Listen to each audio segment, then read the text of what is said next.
What it do, Naysayer Nation? We are back with the Aftershow Podcast, and I am back with a camera that actually works. Thank goodness. Shout out to Amazon for the 3-hour delivery. And shout out to eMeet for having a decent 4K camera for a very good price so far. I got to test it. This is my test run on the stream, and it's running just dandy. So we're Yeah, lit. I was just telling him, I'm like, oh, your camera looks good. It definitely looks better than the last one.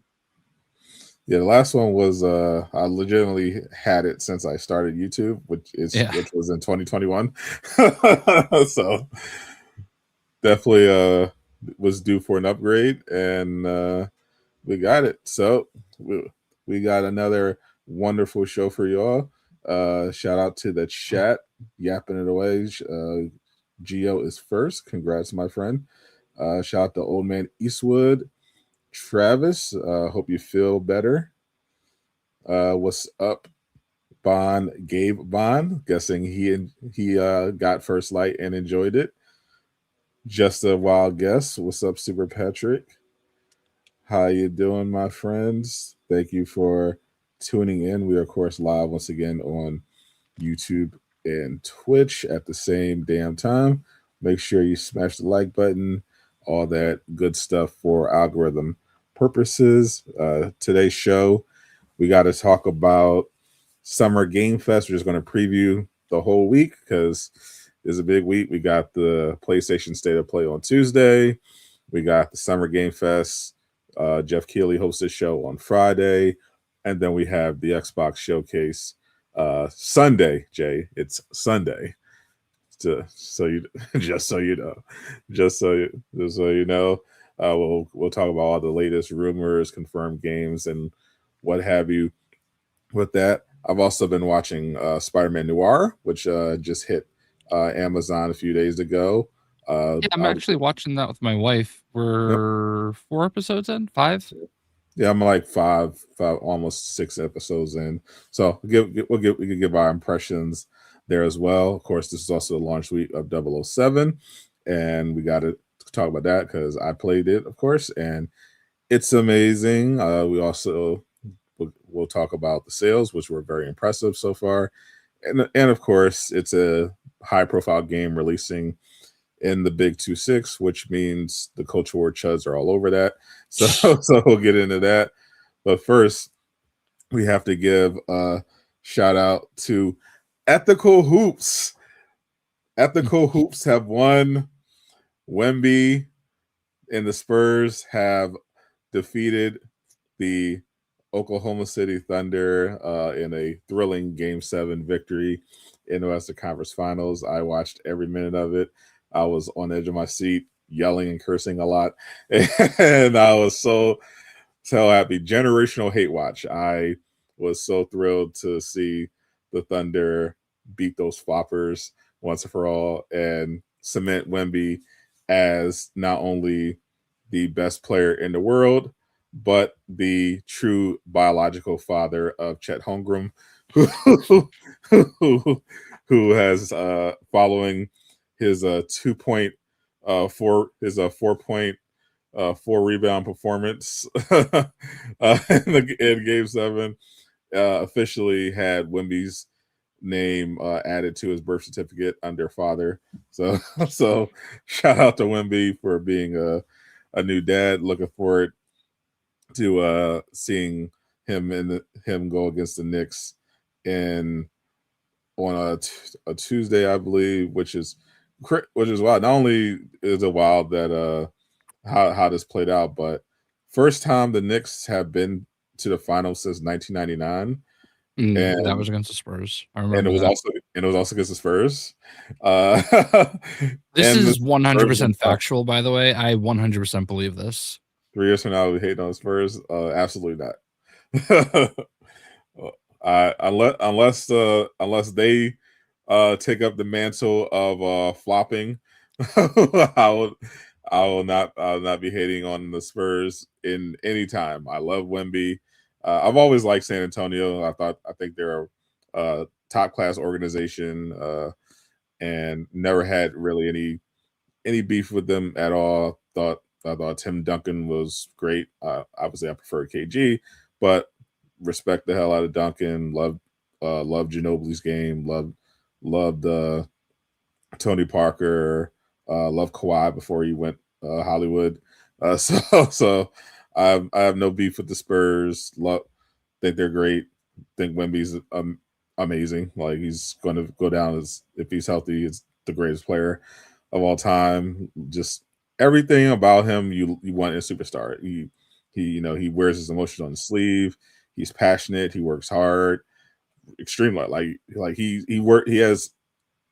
not only does he work extremely hard, he has that Kobe Bryant, Michael Jordan, psychopath DNA. Mhm. like he takes everything personally. Like literally, he has this one-sided beef with Chet Holmgren, all because his team lost to Chet's Team USA in like the under 19, and Chet got MVP. He's never let it go since. I mean, to be fair, USA should be winning every international basketball anything. So, well, that particular game could be argued that that Wemby's team should have won, because the only reason they actually lost is because Wemby was in foul trouble, and those fouls were, let's say, questionable to say the least. So I definitely valid crash out, but holding it this grudge all these years is kind of insane, and I love it. He's an absolute maniac, and I'm here for the Wemby ride. I'm all about it. Love this guy. I heard Darren Fox mention that he literally uh refuses to look at any blue light after 9 p.m. because he wants to get plenty of rest. He's actually a dedicated psychopath. I love it. I mean, I respect that. And the crazy thing to think is he's what, like 21, 22? 22 years old. And he's probably only going to get better.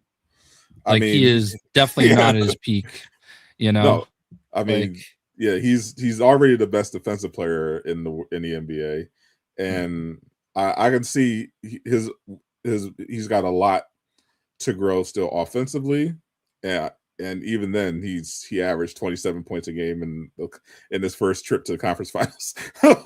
It's not surprising that he grew. If he really grew an inch this year, it's not really surprising, because a lot of people think that Jason Tatum is actually 7 feet tall now. I remember reading that, like, because I know he came in the league at like 6'8". Yeah, And he did. I think he was actually 6'10". He does not. He wants to be considered shorter than he is. Yeah, I do remember like sometime after he came into the league, they said he grew and he was like 6'10", 6'11". That Yeah. was the year he's finally started attacking the basket instead of settling for like contested middies. Yeah. So I don't really understand that philosophy, but whatever. But I think Kevin Garnett was the same way. I don't think he wanted to be identified as a 7-footer. Yeah, definitely Durant. Like Durant's always capping about how he's like 6'9". I'm like, bro. It's weird because usually you hear about the opposite. There are people that are like, they're trying to be taller than they actually are, but those are typically guards, because if you're shorter on a guard, they definitely penalize you for it. But if you're like at least 6'8", 6'9", no one gives you any shit about it. But I don't know why they would want to just not be considered 7-footers. I don't know, it's weird. Like it versus. All right. But Mr. Shockblast, before we get into the deep dive on Summer Game Fest, let's talk a little briefly about 007 First Light, one of the most highly anticipated games of the year, and it did not disappoint. Debuted with 88 on Metacritic, 90 on OpenCritic. I believe it's now at 88, but still one of the highest rated games of the year, and it's got sales to back it up. 1.5 million units sold in the first 24 hours, so off to a tremendous start for that franchise. Reportedly was 7 years in development, $200 million budget. Is the latest, and I got my code a little late, but I played it a bit on stream, and it is definitely worth the hype. I'm a Bond enjoyer. I love me some Bond, and from the bit I played, it's a fantastic game.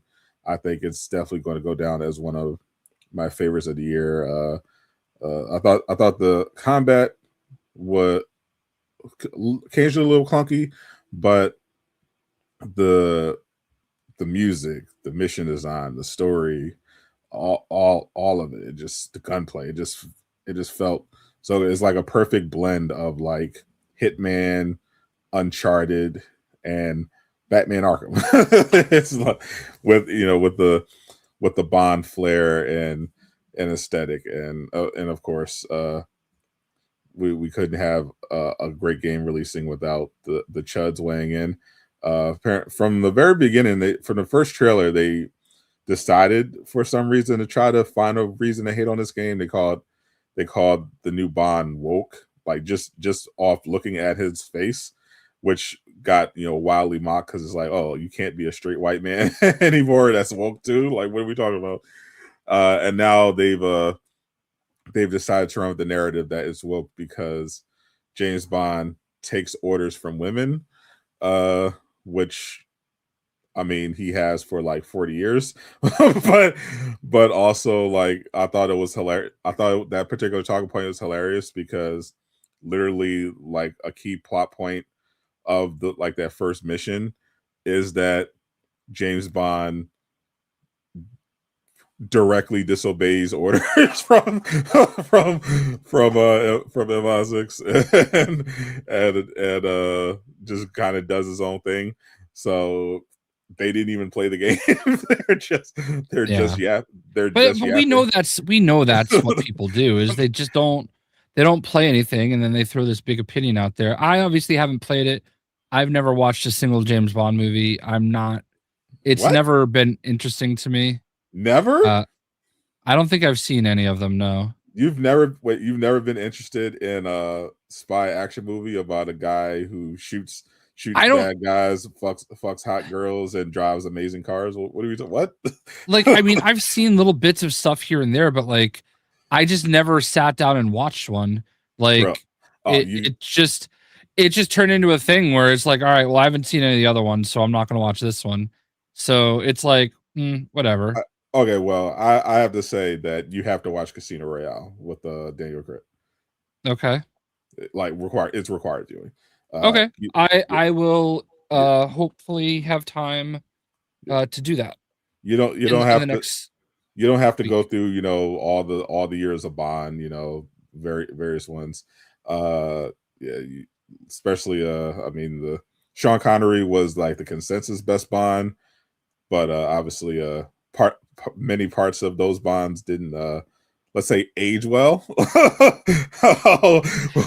I mean, I'm familiar with the story, but like I just never sat down that I can remember and watched any of them. Maybe when I was younger, like maybe I watched one with my dad, but I don't remember. The Pierce. I grew up on the Pierce Brosnan Bonds. That was the Bond when I was growing up, and then it transitioned to Daniel Craig, who ended up being my personal favorite Bond, even though I don't think his movies after Casino Royale were particularly good, but Casino Royale I think is the best Bond movie of all time, hands down, because I did go back and watch the classics as well, and Casino Royale, the perfect Bond movie. I think if you've never seen a James Bond thing ever, just watch Casino Royale. That's all you need to watch. I'm pretty sure my brother my brother and I share. It used to be called Voodoo, but now it's called Movies Anywhere. and we share. Like he buys way more movies than I do, but basically he redeems all the codes into one account. We both do. We just redeem them all into one account so that we just have this massive account. And I'm pretty sure he has it in there. So I'll try to give it a watch at some point. Give it a watch. You'll love it. Roger Moore, Javon. I never liked Roger Moore. I thought Connery definitely had the swag. He of a Bond. Never really bought Roger Moore as Bond. I thought Brosnan was fun. He was just one of my favorite actors during the like 90s, 2000s. But I thought the definitive Bond experience was definitely Casino Royale. Like it literally did everything. I thought Craig nailed. He was a great choice for Bond. Great casting. And it was just the perfect movie. It just had everything. It was. It had everything you love about Bond. The suits, the cars, the women, incredible dialogue, the gadget. It was a perfect Bond movie. I have to interject here. This is one of the most dipshit comments Travis has ever made. Like, I mean, can we even say? I've seen so many horrible Travis takes. Like, I feel like that one's just not just tame. It's like literally every review has said at worst that he's like barely noticeable. Like you barely don't even know that it's Jared Leto. I don't care about Jared Leto. All I know is all the reviews of this movie is that it's a ton of fun. And I cannot wait to see it on Thursday as a lifelong Masters of the Universe stan. Okay. Apparently Uncaged Games didn't know that, but that's fine. We'll let it slide. His reasoning of me being his Batman Ninja and Deadpool guy are valid. See, you're fucking stupid, Travis. Like you're lucky I'm not a mod. That has to be rage bait. No, like it's so stupid. Like you can't there are you can't just automatically hand wave and say something's bad just because one person's in it. You have people a clock is right twice a day. You know, he's literally rage baiting. Yeah. Like he's literally rage baiting. So whatever. But anyway, I'm sorry. I did not mean to derail James Bond. I would like to talk Masters of the Universe a little bit later, but back to James Bond. My bad. Yeah, I'll watch it eventually. I still haven't watched the new Mortal Kombat. I got it. Yeah, and like the Mortal Kombat movie it's a lot of fun. All right, I'm not saying it's Casablanca or anything like that. All right, it's just here's looking at really what? Here's looking at you, kid. Yeah, it's just a real fun action flick. It is literally the video game on film. You know what I mean? So that's all you can ask for. I'll tap in, and apparently I didn't even realize this. Toy Story 5. I mean, the new Toy Story. I think it's Toy Story comes out this month. Comes out soon as well. So I'm like, so we got busy June for movies. We got Spider-Man: Brand New Day and Toy Story, plus Masters of the Universe. So it's going to be a good time to go back to the movies, and then Supergirl's coming up soon as well. Yeah, it is going to be crazy. I think I said this already, but when I went to see Mando and Grogu, I finally actually saw the Spider-Man trailer that I was trying not to see, and they force you to watch it. Yeah, and it amplified my hype exponentially. Like I know why everybody on the internet was freaking out that day. We'll say that. So yeah, I was definitely freaking out. It was incredible. Back to James Bond real quick. I really considered getting the game, but like I knew I wasn't gonna have time.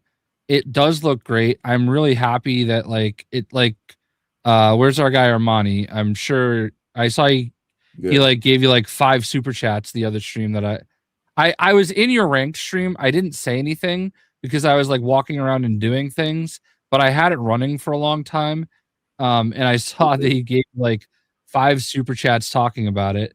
And like I'm happy for him that he finally has it, because God knows he spent the game's worth of money talking about it on us. And deserved. He loved it. I loved it. I finished that stream with King Greek. Shout out to King Greek. Diamond 3, about 2 games off of Diamond 2. Yeah, I don't even remember where I am. I'm not gonna lie, last season I did my rank games. Apparently Greek has my login, and I don't know if he just got bored one night, but I haven't been on PlayStation lately. So when I finally logged on to stream on Thursday, I noticed that I was already done with my ranked matches for this part of the season. So I'm assuming that he logged in at some point. Which I don't care. I like, if he gets bored and wants to bang out my rank matches, fine. It's weird because I streamed Fortnite yesterday with Geo, and I realized that like I had not streamed Fortnite in over a month. I have not, like, I've just been so locked in on like the Lego stuff and just everything else that like I just haven't been, tapping in. I'm not going to get to level 200 this season. But I'm fine with it. I got Bugs Bunny off the battle pass, and I got most of the stuff I wanted, so whatever. But yeah, man, I just have not. I don't know. The last 2 weeks have been weird. I have just been a little all over the place. Yeah, I kind of have as well, because I got all these games, but not in the time frame I was expecting them, and now I have a bit of a backlog. So I haven't started all these games, but I haven't finished them, so I got to just run through them. But I will say that as the world's foremost expert in JayShockblast, you will love James Bond First Light. Yeah. So I feel like the part that's weird is like I'm going through now, like I'm not even going to release so much of the video that I recorded pre-launch for Lego Batman for a lot of reasons. I just did a terrible job of recording the way that I really should have, and it's so scattered and hard to go through. So I just said, you know what? I've got my Xbox. I'm gonna just do it all there. And I know I lost out on a lot, but also I have only seen one sales figure so far, and it was a while back. I saw like 1.3 million, but I don't know if that was just deluxe edition. I know that it's getting amazing reviews. It's the highest reviewed game, and it should be. I think it's the best game they've ever made. There are definitely things they could have done better, but I did know that it didn't sell as well as Skywalker Saga. That's disappointing. And this is the problem that I have, and it's something that's indicative with all games, but like a lot of the WB stuff especially, like if one little thing isn't exactly what they want, what people like, what everybody wants, like completely, it just like it happened with Gotham Knights. You can't play as Batman. Well, fuck that game. Yeah. It happened with Suicide Squad. Oh, you kill the Justice League. Fuck that game. And listen, I'm not saying that Suicide Squad didn't deserve some fuck that game, but there was a good video game there. We've had that discussion a million times. Yeah, but good, like with solid campaign, absolute dog shit live service. Yeah, right. Gotham Knights was set up to be the better live service, but 100%. But anyway, with Lego Batman, it was, wait, you mean I can't unlock 200 plus characters? And I understand, and I'm going to be honest with you, this is the lowest performing Lego game I've ever had. I have had a couple of videos that have done decently well, and overwhelmingly people are being nice and thankful for helping them with something like that. One of the very few hard things to find and whatever. So yes, and that has been so gratifying. And I'm glad that I posted some of the things that I did, but it's not just me. I'm noticing that other people like Blitzwinger is usually my like measuring stick. I literally did the exact same thing because I was like, okay, I'm not going to get the because when I was clear that I wasn't going to get the code in time to stream like when all the other early access people were, I was like, okay, well, let me see what the kind of content potential here is. Because even before, I was like a little, because I was monitoring it leading up to the launch, and I was like, seems a little soft for a Lego Batman game. Like I would check out Blitzwinger's content, kind of use the vidIQ stats to see kind of how Lego Batman stuff was performing, and I was like, I don't know here. And then on when all the early access stuff came out, I looked at your stuff, see how I was performing relative to your channel. I looked at Blitzwinger, and I compared Blitzwinger's Lego Batman content to his Lego Skywalker content, because he basically did the same content rollout that he did for that game, and Skywalker Saga did way better view wise. I think I think he had a really big one, his first playthrough, his part 1 for Lego Batman did pretty well comparatively, but then the rest of the videos did way worse compared to Lego Skywalker. I kind of noticed that across the board, and of course the Steam numbers were also lower comparatively. So I kind of got the feeling that Lego Batman, well loved, great reviews, everyone who plays it loves it pretty much, but sales softer than Lego Skywalker. And I don't understand it. I mean, I do understand. I understand being disappointed that you can only play as 7 characters. Okay, I get that, but it's such a great game, and people love Arkham. And I think the big hurdle they need to get over are the people that are like, I like Arkham, but Lego is for kids. It's really not. It's every bit as Arkham as the Arkham games. 100%. There are lots of puzzles that are very challenging and stimulating and fun, but that's also from a content perspective. This is where they went wrong. It is not a content creator game. It is not content creator friendly. Like, yes, there's all these puzzles to do, but they're unnamed. They're just location based. And my best video right now is almost at 40,000 views, which is crazy because like that is an average video on most other Lego games. Yeah. And I like, it was just the only really hard collectible to find, because it's in this random pathway under the map that you have to get into on the side of the map and not anywhere near where you are. So like that's the one that everybody's looking for, but there's no specific name to give it. So I kind of had my thumbnail, I think, is hilarious. Cause like I basically was like, hard to find chest in Robinson Park. And then on the bottom it says yes, comma, that one.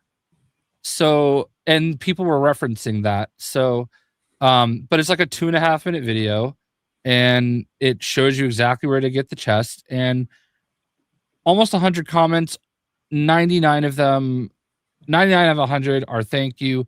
And then there's one person that is like, oh, this dude's just yapping the whole time. And I'm like, it's a 2.5 minute video. Like, what the fuck? Yeah. But like, part of being a YouTuber is getting really stupid fucking comments. But with Skywalker Saga, you have all these characters you have to unlock. Some of them you have to unlock in a specific order. So like if you're trying to get a certain character and you can't figure it out, you can't find them, it's, oh wait, I gotta go search. So like they didn't make this searchable. And I don't think they understand how much that has generated like traffic and interest for their game. Having like things that you need to kind of try a little harder for. You don't encounter any named characters in the open world except like Vicky Vale you run into at one point. And I was so like desperate for like somebody cool to run into that running into Vicky Vale outside of a Riddler house, a Riddler, puzzle room was like, oh my God, it's Vicky Vale. you know? Can you flex my 100% playthrough? I mean, yeah, I was the 6th person to platinum the game.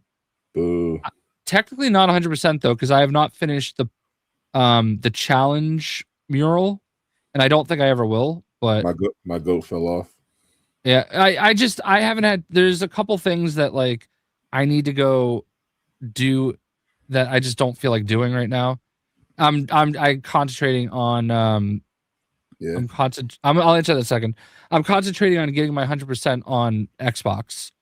How many people have 100%? A lot at this point, because it only takes about 45 hours to get all the achievements and 100% it. Now, do I think it's a better game than Skywalker Saga? Yes, it is a better video game. You are going to get way more gameplay out of Skywalker Saga. And I don't know that it's necessarily I don't think it's better. Like, they're very close. Before this, I would say Skywalker Saga was the best Lego game they've ever made. But like the difference between the two, and I think engagement, like social media engagement, is key. Like, you're going to engage with Skywalker Saga more because there's like so many things you have to search for. They stripped out like certain collectibles from this game. There's only like 16 chapters, and some of them are kind of short, and they don't have a lot of collectibles, but they're very easy to find for the most part. So like, I don't think there's a lot of reasons to like look for stuff on YouTube for this game. Yeah. And that isn't great. And that hurts, me, obviously. Yeah. So like, but I see people like, oh, I love this game style now. Like one of the creators, I'm in this little Discord with some other Lego creators. The Lego Illuminati. It's something like that. But like, he tweeted this earlier, and you guys all know you want this. 100%. I literally said that. I literally said they should do this. Yeah. So like, you like, now I'm seeing people like, oh, you see Rock Rider is like, oh, now I want a Lego Spider-Man game like Batman. But like, there's so many people that are still locked in on either it's not my Lego game where I unlock all the characters because I want to play as Killer Moth. All right. If I can't play as Killer Moth, I don't want the game. Yes, that's a thing. Or two, I don't care if it's like Arkham. It's a kid's game, and it's objectively not. Like, Lego games never have been. A lot of them have always been challenging. Also, superhero games are kids' games. Right. I mean, like, it's yeah. So like, that's my thing, and I want it to be successful. I love TT Games. They're an amazing studio. Yeah. I think, and I have a video idea in the works of things that this game needs. And my biggest thing is it's kind of like when Fallout 76 launched. They launched with like no NPCs, and people hated it. Okay. Yeah. People fucking hated it. And this, you're not talking to people. You're just, there's the bunch of goons are fighting. Oh, cool. Let me go battle the goons for the 400th time. Where's all the villains? Okay. And I don't want to go too spoilery, but like, you do run into a bunch of villains all at once, kind of, at one point in the game. It's not nearly as satisfying as it should be. Right. But yeah, sure, there's some names there that you fight. But like, after that level, like, maybe it's post game. Why am I not like supervillain on the loose? And then you're directed to go battle Deathstroke at the Monarch Theater. He just randomly shows up there, and there's like a villain encounter there. Like, that would have been so much more interesting. Yeah, but that sounds like some of my suggestions for Spider-Man 2. Because I feel like the once you complete the side quests and the main story, I feel like they need to kind of evolve how they handle like the random crimes in the open world. I feel like they would just be much more interesting if like they had maybe a Prison Break, Villain Counts, because I love how Gotham Knights did theirs. Like I feel like Gotham Knights absolutely nailed their open world with how they do their patrols. And yeah. And here's the thing, like, I understand this isn't a live service game. I understand they have DLC coming out in September.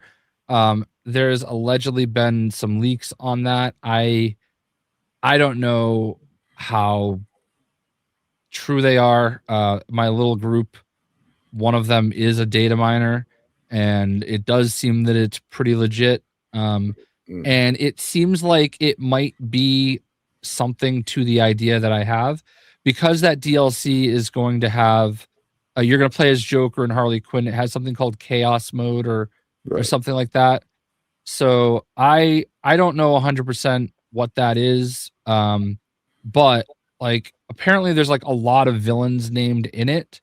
So like, but here's the thing. All right, once you've committed to the stuff that was in the deluxe edition, I don't understand why you can't just come up with more things that you can buy, right? A la carte. It doesn't have to be anything like deep. You can have a $5 skin pack and you get a skin for each character on a certain theme. Like, or, Batman obviously has a ton of skins already. I'm actually shocked they didn't do Batman Who Laughs, as a skin. I would have thought that would have been a no-brainer, but they didn't do any of the Dark Knight's metal. And I think they could have, and they should have, but I don't know, man. I'm disappointed only in that it doesn't seem like it's fine as a video game. There are video games that are like this. Yeah. Like James Bond is I don't know this for sure, but James Bond is probably like this, where, you're going to be watching somebody do a Let's Play. And that's kind of mostly what this game is. Yeah. And that does not have a lot of staying power per se. I will say though, my Twitter has been popping off, unlike anything unlike any other game. I'm getting a lot of Twitter engagement. I obviously, I have my framed, of course. I am the reason for Lego Batman Ninja. It's official. Yeah, officially. But like, even today, I did not expect. I expected like 7 likes on this tweet. I tweeted, protecting my Xbox like he protects Gotham. All right. It was just, all I did was, when I was logging into the game, I took a quick screenshot, and I have Batman Ninja on my dashboard. It has 18K views, 1,100 likes. I did not expect that at all, especially because it's Xbox. You know what I mean?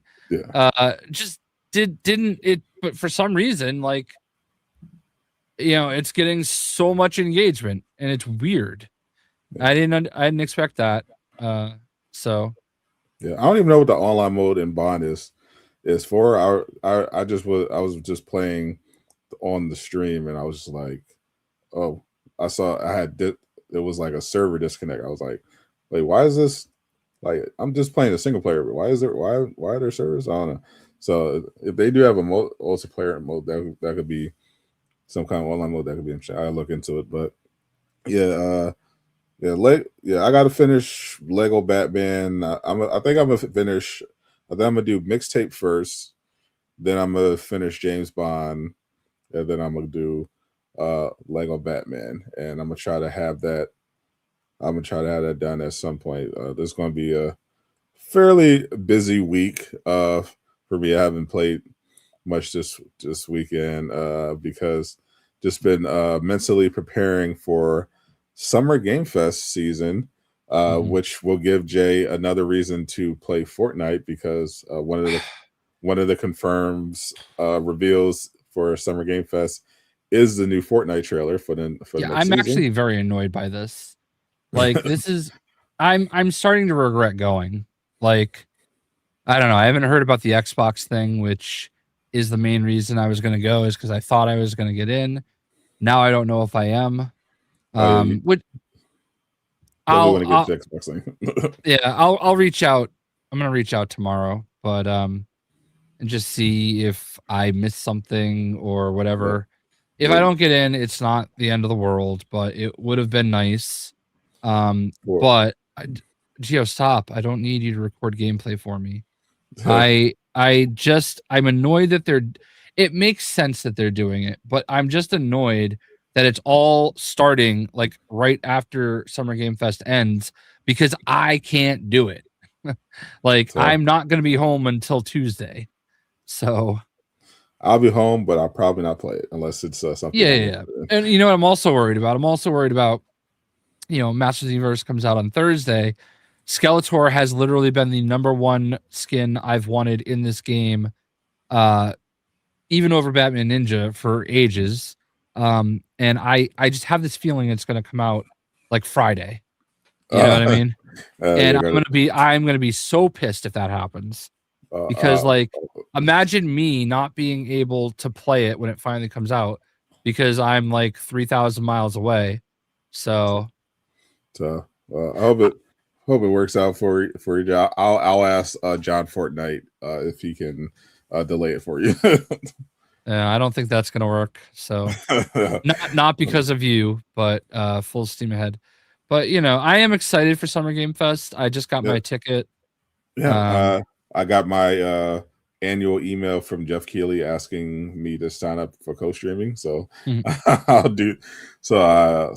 be doing that. But he said specifically, this is going to be the biggest Summer Game Fest of all time, which is just interesting because Sony is kind of hyping up at the State of Play as being the biggest State of Play of all time because I've been covering State of Play since 2021 and I don't recall any of them being this hyped up. Like it's not only is this over 60 minutes long, it feels like they just rebranded it as a showcase as a State of Play because it's more than 60 minutes long. They announced it 2 weeks in advance when they usually do it like a day or two in advance. They've got showings for it in theaters. I even saw someone posted screenshots of the menu you get in the Alamo Draft House, all the food items, which are all themed after Wolverine. and they're like really, really gassing this one up. And it's looking like it's going to be big. So we have two of the biggest events respectively. That's going to be wild. And then who knows with Xbox. So in terms of the State of Play, I saw Caboose tweet about this as well. Caboose is being very selfish about this, by the way. Of course. Not happy with him. You typically don't want to get your hopes up too much when it comes to these showcases, but it's kind of hard not to with how they're hyping up State of Play. Now I will say some be a little reasonable, but at the same time, with how big this is, I mean, it kind of feels like everything's on the table. Even probably not Bloodborne, but let's not get too crazy. But I mean, GTA 6 is definitely a possibility at this point. We know, because of all the pre-order leaks and the fact that they have a marketing deal with PlayStation, and they mentioned how they're going to do an unorthodox for them policy. Definitely don't expect another round. I'll explain that when Sadat's done, but I just wanted to acknowledge it. Okay. Love to get some tea from Jay on that. But yeah, I can definitely see Kingdom Hearts 4. They showed that before, and they're definitely do. At very least, I expect Final Fantasy 7 Remake Part 3. One, obviously, Corey's game, the God of War face spinoff, is pretty much confirmed, and new gameplay for Intergalactic from Naughty Dog. I think we're getting that. Probably the rebranded Fair Games is going to be showing up. One underrated thing that I think, because people are talking about Wolverine, Venom, one thing that it just occurred to me is Spider-Man 2. I've had the theory that Insomniac didn't cancel all the DLC, and that they're still going to do the costume stuff because that doesn't require nearly as many resources, and it's obviously, especially if it's paid, but probably won't, maybe not be, but Sony loves cross pro. They've done this for all the Spider-Man movies, big Spider-Man movies so far. They had the No Way Home crossover. They Insomniac always use this Insomniac to kind of cross promote those Spider-Man movies. So with Brand New Day coming relatively soon, I would not rule out Insomniac announcing that they're going to do costume DLC for that movie and put the some Brand New Day suits in the game. And people are going to lose their shit because they have to pay for it. If they have to pay for it, I mean, it could be free. Should have to pay for it. Yeah, but I mean, when they did the Brand New Day, I mean, when they did the No Way Home stuff, those are free, though they were exclusive to the PS5 version, so people got mad about that. But other than that, they were just free additions to the game. So I truly believe that if manpower went into making something and it was not included with the game, especially when the game came out like 3 years ago at this point, yeah, and you add something in the game, if you got to pay like a few bucks for a skin, you should just shut up and accept it. You know what I'll definitely drop. I mean, I dropped $5 on the Flying Fresh set. I'll definitely drop $5 for a Brand New Day DLC. I mean, they just released like four Overwatch characters into Fortnite, and it's like $50 if you want all of them. Like almost the price of Overwatch when it came out. Yeah. and you're just getting 4 skins and some stuff with it, and everybody's like, "Well, Fortnite's free to play." You know what I mean? But I just don't. This is the way, Order. This is the way. Yeah, it's a order. I just don't understand why people like lose their shit when a game. Okay, the game was $70. Okay, but this was not included. It's years later. You want new stuff, you got to pay for it. I'm sorry. All these studios are going out of business, like left and right, struggling. Like, it's not something they just pulled out of it. It's new. I'm particularly lenient when it comes to licensed games as well, because I know firsthand how expensive it is to make a Marvel game. So that's why like when I saw people crying about even having to pay for the Flying Fresh suits, I'm like, bro, you know how expensive? And that was, I think that was before we found out that it was like 300. They spent $300 million on the game. Like, it's like, yeah, they spent $300 million developing the game, and you can't spend $5 on this fucking suit. Okay, like, don't buy it. Like even if it's, I feel like you get like 3 or 4 new suits in it. $5. It's more than fair. Like, I swear to God, people spend like worse money on worse shit. You know what I mean? All the time. Like, you look at their spending habits, like, yeah, they'll spend $500 on sneakers. They'll spend $1,000 cumulatively on DoorDash, but a $5 skin, like they're ready to crash. I'm like, bro, like if you DoorDash ever, you cannot complain about the price of DLC. You just can't.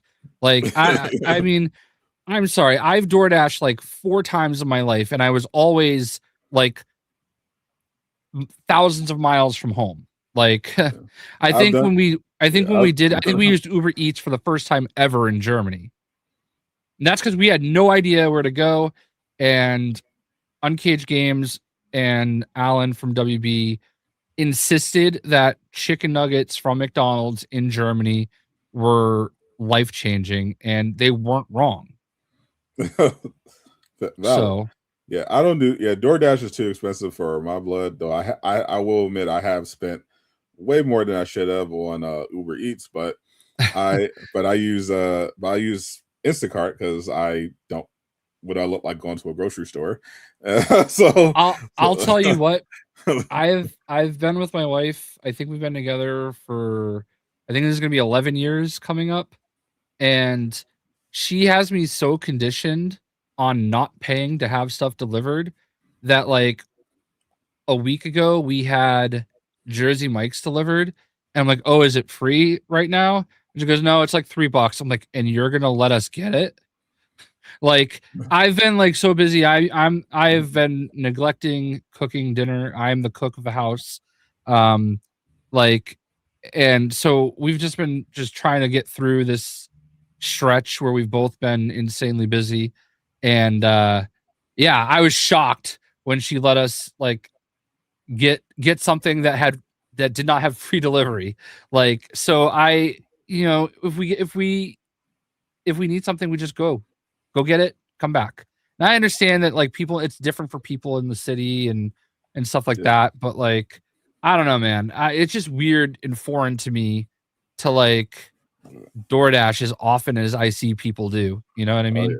Oh yeah. So I don't drive. So I understand that. That would work convenient for me. But even if I had a car, I definitely wouldn't go to drive to the grocery store.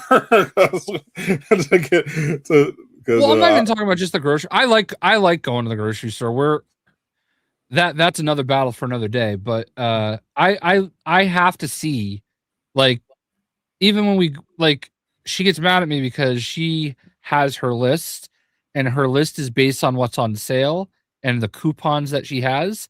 And when we're walking through the aisle, I'm the guy that's just smacking stuff into the cart. Like, ooh, look, I want that. I'm gonna get that. Like, that's how it works. So like, but I have to like be there and see and like, oh, that looks good. I want that. You know what I mean? So, and it's fine. It's just I do like going to the grocery store. But you know, I don't have like, what's the big deal about driving down the street to Passenger Kings? I love that. I am definitely a Passenger King. I refuse to drive. I mean, if we are gonna get something out, like, I'll just go get it and come back with it, you know? So yeah, I don't know. And I'll just make Jay do it for me, or somebody. But I actually like driving, so I don't, and I don't get to drive nearly as much anymore because I'm always here. Like, I honestly today left, like, I don't think I've gone further than 2 miles from my house in like the last 2 weeks. But today I had to go to my brother's place because his car was smoking on the highway and he had to get towed back. So I had to go out there and bring him to AutoZone, or no, we went to O'Reilly's. Yeah, it's weird. I understand like people who drive like love it and can't imagine like being trapped. But for me, it was like when I was a kid, I used to love cars. Like, I was a huge racing fan. I loved all the racing movies, all like Fast and Furious, Gone in 6 Seconds. I literally played NASCAR games on PlayStation, Need for Speed, and I just love cars. And then I don't know. At some point, when I became a teenager and started resenting my dad for stuff he did in the past, one of the things that he really wanted me to do was get a license, so drive and do all that stuff. And I feel like subconsciously I just half-assed it, because just like, fuck you, dad, and just didn't bother to get my license. Didn't bother to get my license, and it didn't matter because I went to college in New York, so you don't drive there anyway. So I was just used to taking public transit, and then when I came back and it was working, I was just used to commuting at that point. So I would just do my public transit, commute to work, then go into the city to party, and then Uber came along, and that was a big revolution. And then I was like, oh, well, you can just order people to drive for you, and that became a thing. So at that point, it just felt like, why buy a car? And then I started working from home, and I was like, nah, I really don't need a car. So I just never got one. Well, so my thing is, I bought my car in 2014, and I bought it, had 3 miles on it. That was at the height of everything I was doing. And so I've had that car for 12 years now. and it's been paid off for like for like 7 years. So like I've had no car payment of any kind for like so long, and I want to. I'm actually getting the itch where like when I do travel, I get in these newer cars and I see all the bells and whistles. Or like when I rented the car in Germany, I was like, damn, this has got some nice stuff, you know? And mine is like just new enough that it's like not, it doesn't feel like it's super old and it looks pretty new, but it's just old enough that it doesn't have all the cool stuff. Like I don't even have Bluetooth, which is insane. And my fault because when I bought it, they had one with Bluetooth that was like it was like $5,000 more, and which really honestly only would have been like $75 more a month. But I was already kind of at the level I wanted to be at, and I did not want leather seats. It would not only did it have the Bluetooth and it had like a sunroof, which I wouldn't have hated, and it had like leather heated seats and stuff. I'm like, I don't want to pay that much more for that stuff when all I really want is the Bluetooth. And boy, do I regret it because I thought I could just get a new, growing up, you buy a car, you just get whatever stereo system you want put in. Not a Ford Explorer in 2014, okay?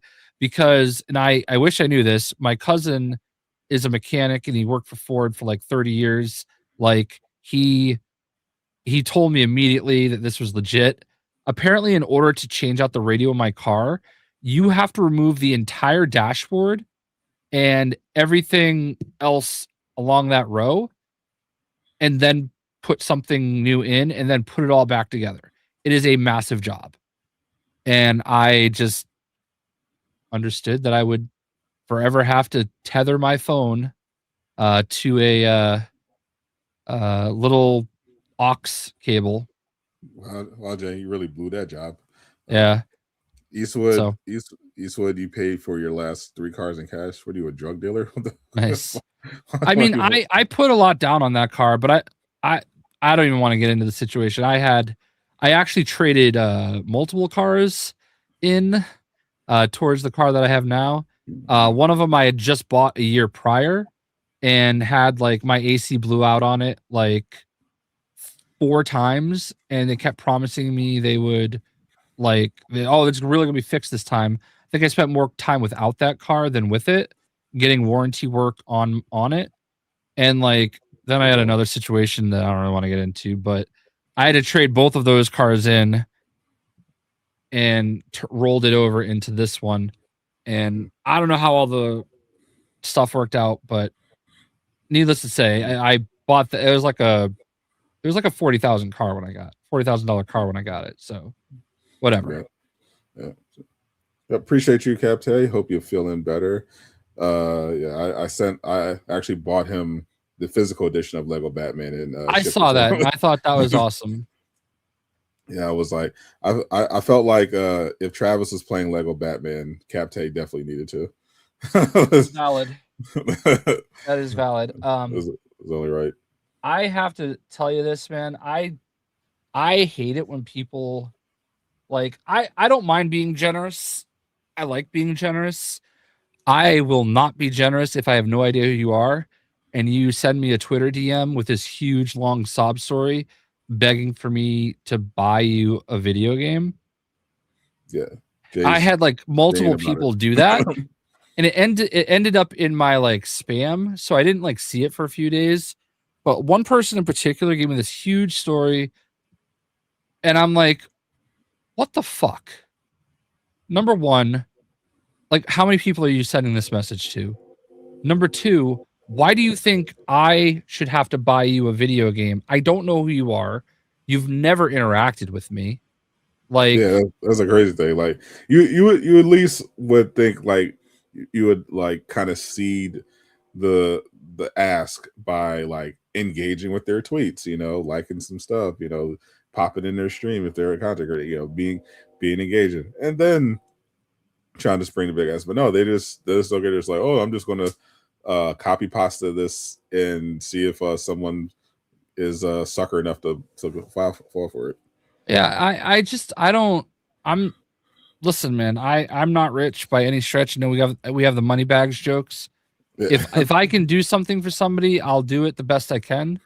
You know, if like, I don't know, if Gio came to me and was like, man, if times are tough right now, and I really like, I've been like, if it was his Tamagotchi whatever game, like I would have like done what I could, you know, but like that's somebody that's always fucking there for me. 100%. You know what I mean? So I appreciate you, Cleve, this man. I'm not trying to make anybody feel bad. All right, like I am. Jay's trying to. I'll say what Jay's translation for you. Yeah, if you're trying to guilt Jay into buying you a game, you should feel bad if he doesn't know you. Right. I mean, but like for the people that do know me, like I'm not suggesting you should be asking me for things, but at the same time, like you know, you put people in a bad spot by doing that, because like then it like shifts it. I'm the type of person that will like, well, man, now I feel like an asshole because I can't do this. But like, it's not my responsibility. Like yeah. I will pass along any extra codes that I get when I can. I'm going to be honest with you. It always goes into my mod chat first. I have like a secret mod room in my Discord, and I always offer it to them first. And I always will, because they do free labor for me sometimes, not a lot of times, but you know, they have my best interests in mind and they do help. So I'm always going to offer it there first, but otherwise it's going to go to my Discord people next, you know? WJ. And if it's still available, then it'll make it out to random people. But I digress. But I'm going to obviously reward the people that are always there for me. There is a 0% chance that a random person is going to give me a story that is going to make me say, "Oh, all right, yeah, I'll get it for you." Yeah, I don't feel bad at all. I'm just, if you send me something like that, I'm just that's going right in the spam. Yeah. I get all these, I get all sorts of these long DMs. I'm just like, nope. Click. Well, the person like responded like 3 or 4 times after, and they were like all sad and like, "Oh, I'm sorry I sent this to you. Damn." And I'm like, "What are you doing? Like you don't know me. I like legitimately have never seen a reply, anything from you. I don't know who you are. Why did you think that this was going to work?"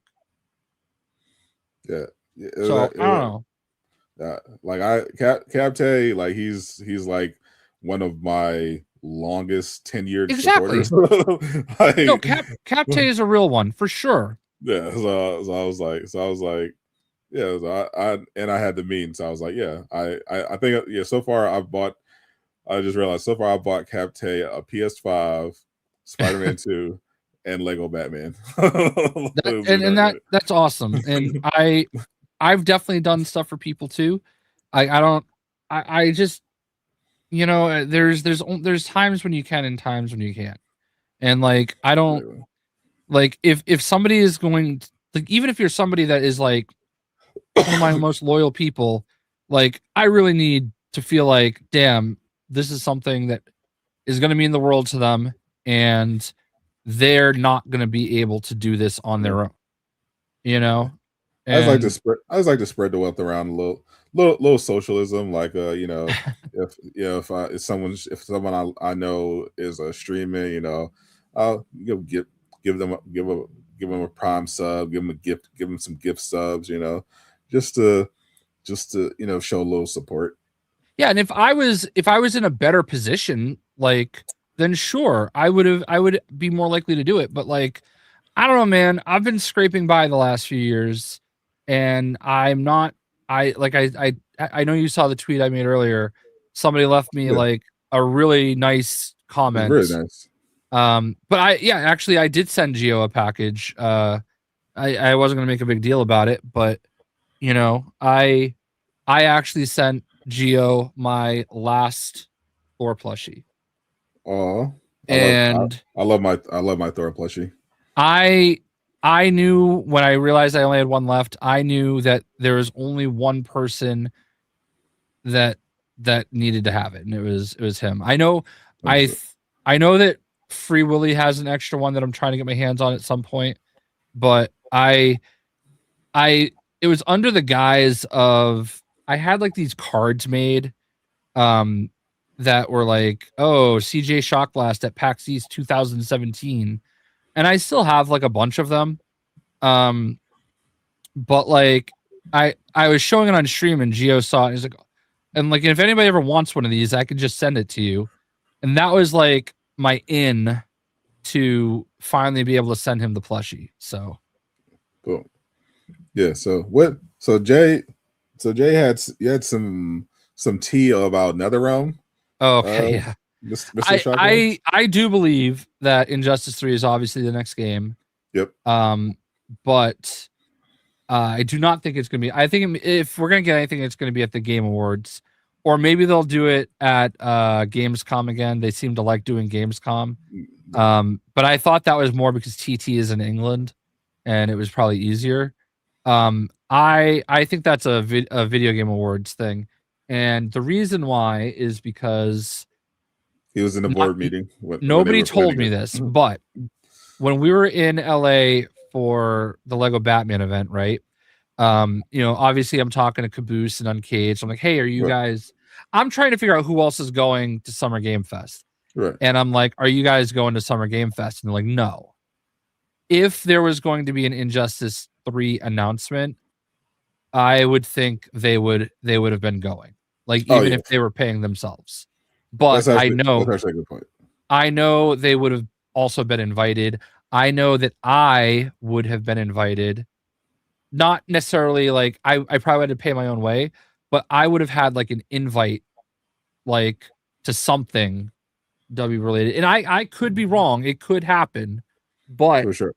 Like just based on the way I know things work, I don't expect Injustice 3 at Summer Game. That's actually a pretty good point because I think Caboose tweeted he's going on vacation. He's not doing like a thing.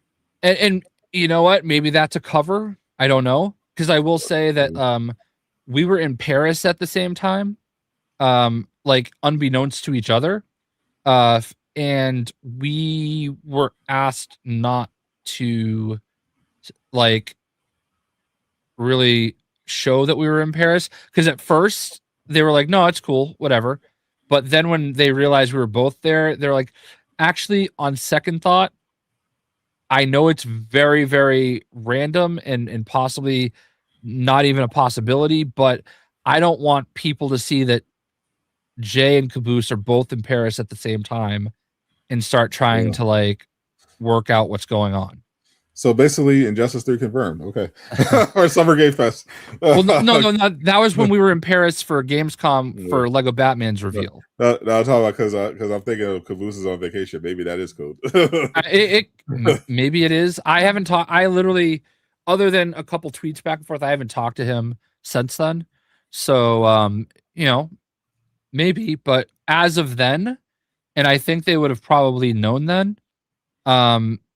They were not going. Neither of them are going because they didn't think they had a reason to go. And that's fair because Summer Game Fest is one that we generally all pay for. And even when they went for Mortal Kombat 1, they were like in and out in a day. Like they were, it was not the same. So yes. We did not actually end up running into each other. He was at the Eiffel Tower like 30 minutes before we got there. And then we were just lagging behind him for a while, and then they wanted to go to do some things that we weren't that interested in, so we just didn't end up working it out, knowing that we would see him in like 2 days.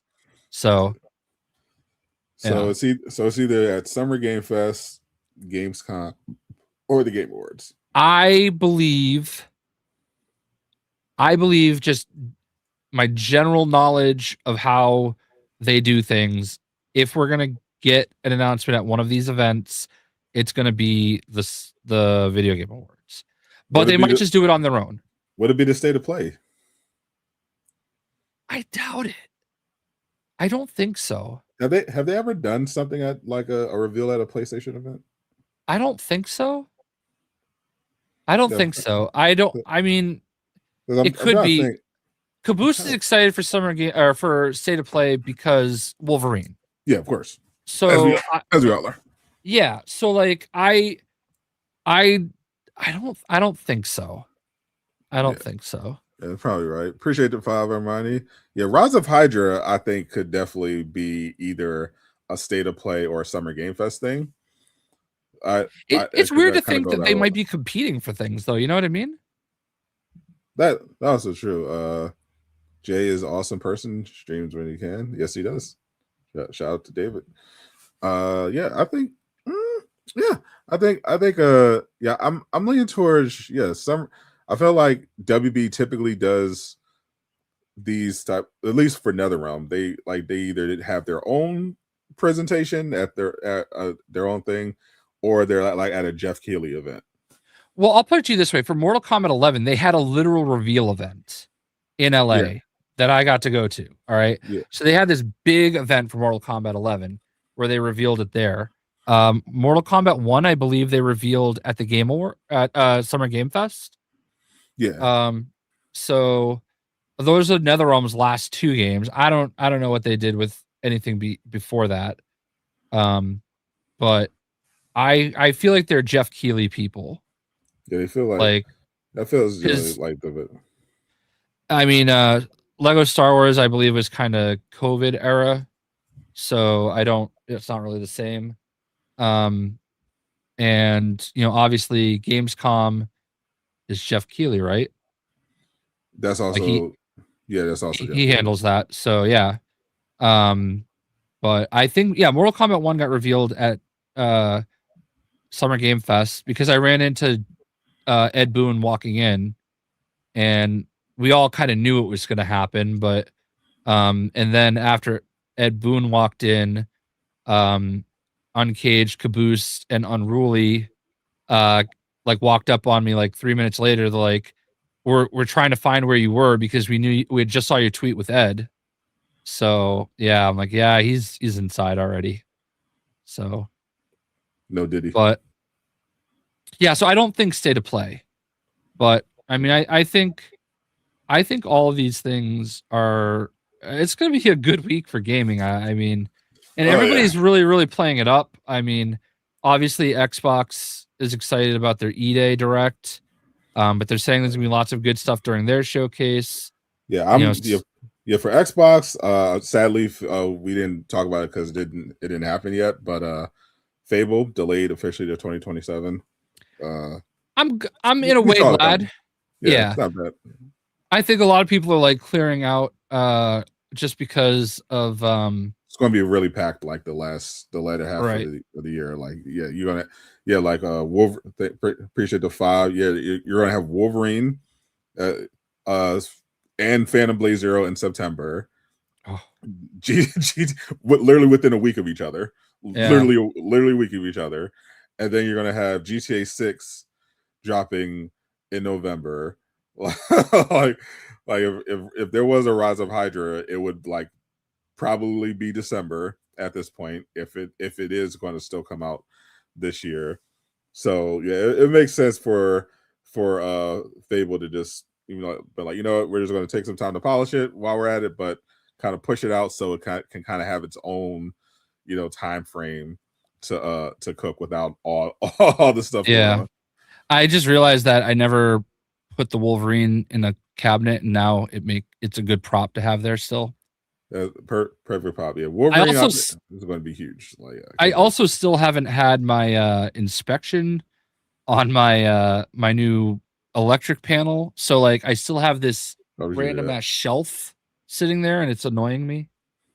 I really want because like all my stuff is like just thrown about over here, like it's just a big mess. All that stuff was on the shelves, and I can't put anything away yet because I want to have the inspector come out and I don't want to have to put it away.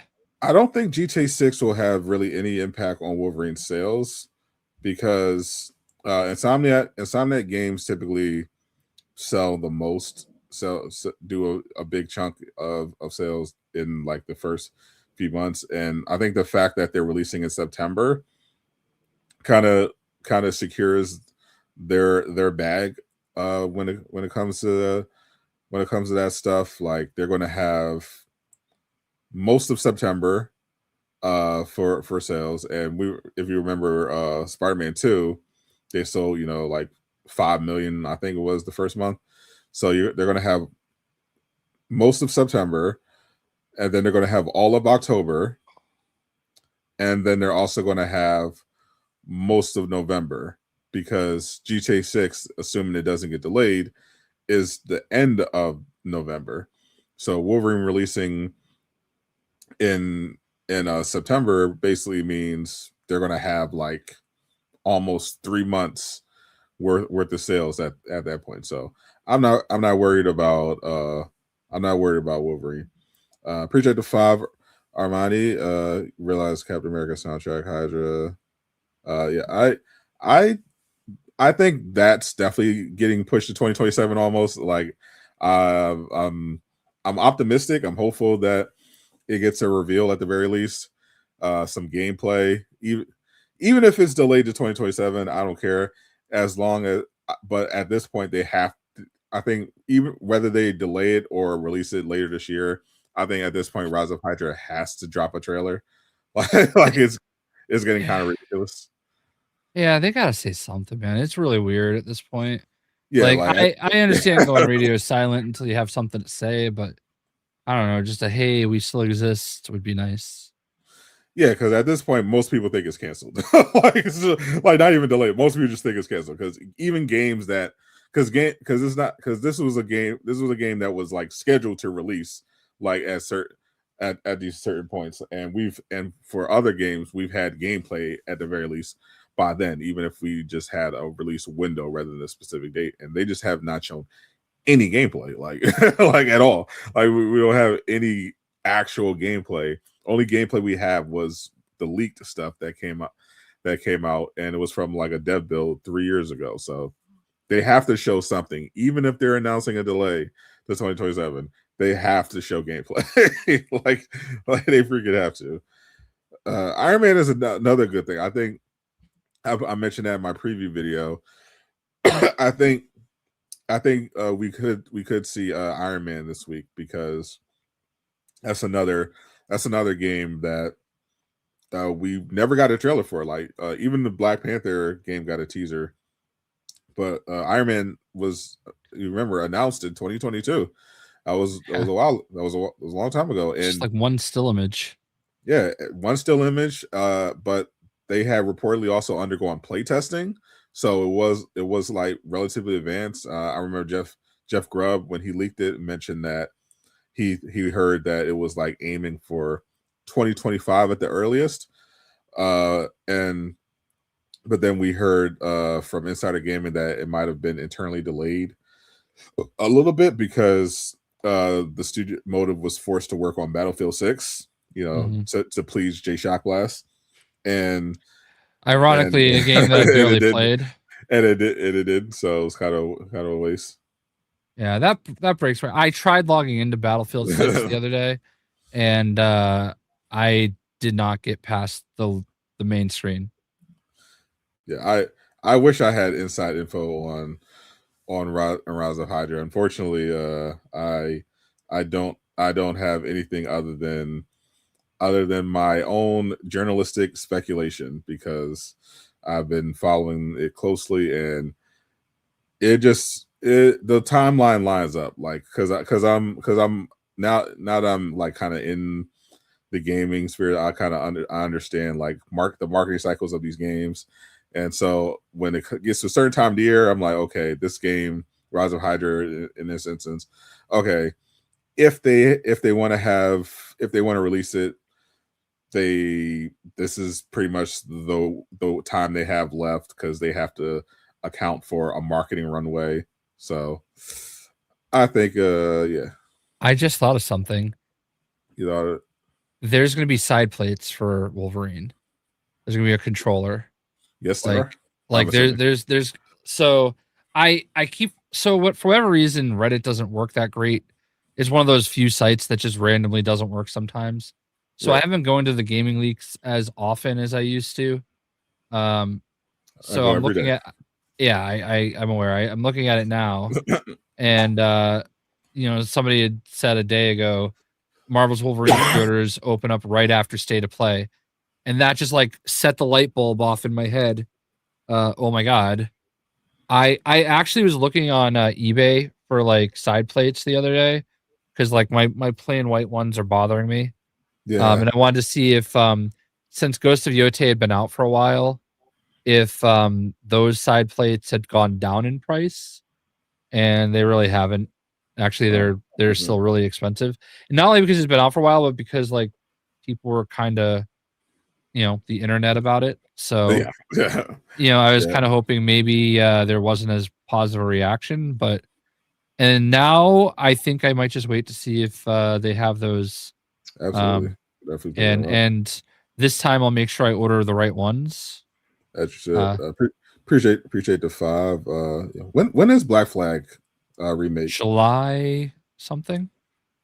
Yeah, I saw some early access stuff is coming out and looks amazing. I'm looking forward to it. Yeah, I'm definitely gonna do a playthrough on that. Shout out to Ubisoft in advance for sending me a code. Appreciate you. Are you playing? Do you have any other Ubisoft titles that might be coming out soon? Funny you mentioned that. I did get an email invitation about a Ubisoft game. That I immediately thought of you when I saw it. A unique one. Yeah. Okay. Yeah, and I was like, I don't know if this is for me. I'm gonna do something with it. It's pretty cool, but I don't know. We'll see. Yeah, it didn't feel like embargo is so far away. Yeah, I was like, when I saw it, I was like, I don't know about this one, but it looks fun. It seems fun. I think this. I was like, I literally thought, this is definitely something Jay is going to play. Just if he gets out, I was like, okay, yeah. Obviously, we can't talk about it. But when I saw the email initially, I was like, oh, yes, let me log in right now and say yes. That sounds cool. Very different, but yeah, I'm in. All right. Anyway. I did not see that coming at all. I was like, huh. Yeah. Yeah. So I don't know. I'll leave it at that. Maybe I'll circle back to it. But I was just like, that's interesting. but yeah, I think there's definitely a lot of interesting games on the rise. I think we can see a lot of those games. Like he mentioned Spine. That's something. Shout out to Joseph Whitty. He's hyped for. Looks pretty fun. Control Resonant should be coming out relatively soon. So I'm definitely expecting some stuff on that as well. Ubisoft. I don't know if they're going to have their showcase again. I've seen leaks about a new Rayman game. I think there might be something more with Division, and I think they're still doing the Splinter Cell whatever. And then of course they're pushing the Black Flag remake and the new mainline Assassin's Creed game, the which one Hexe. I think that's still like a year or so away. They're undergoing some reworks, so probably maybe we get a trailer for that. I'm not too keen on that, but it's definitely a possibility. I'm very excited for Black Flag because it came out like at the worst possible time. It came out like weeks before the Xbox One and the PlayStation 4. And it came out right when Battlefield 4 came out, and like a bunch of really big games came out all at the same time, and it just got lost in the shuffle for me.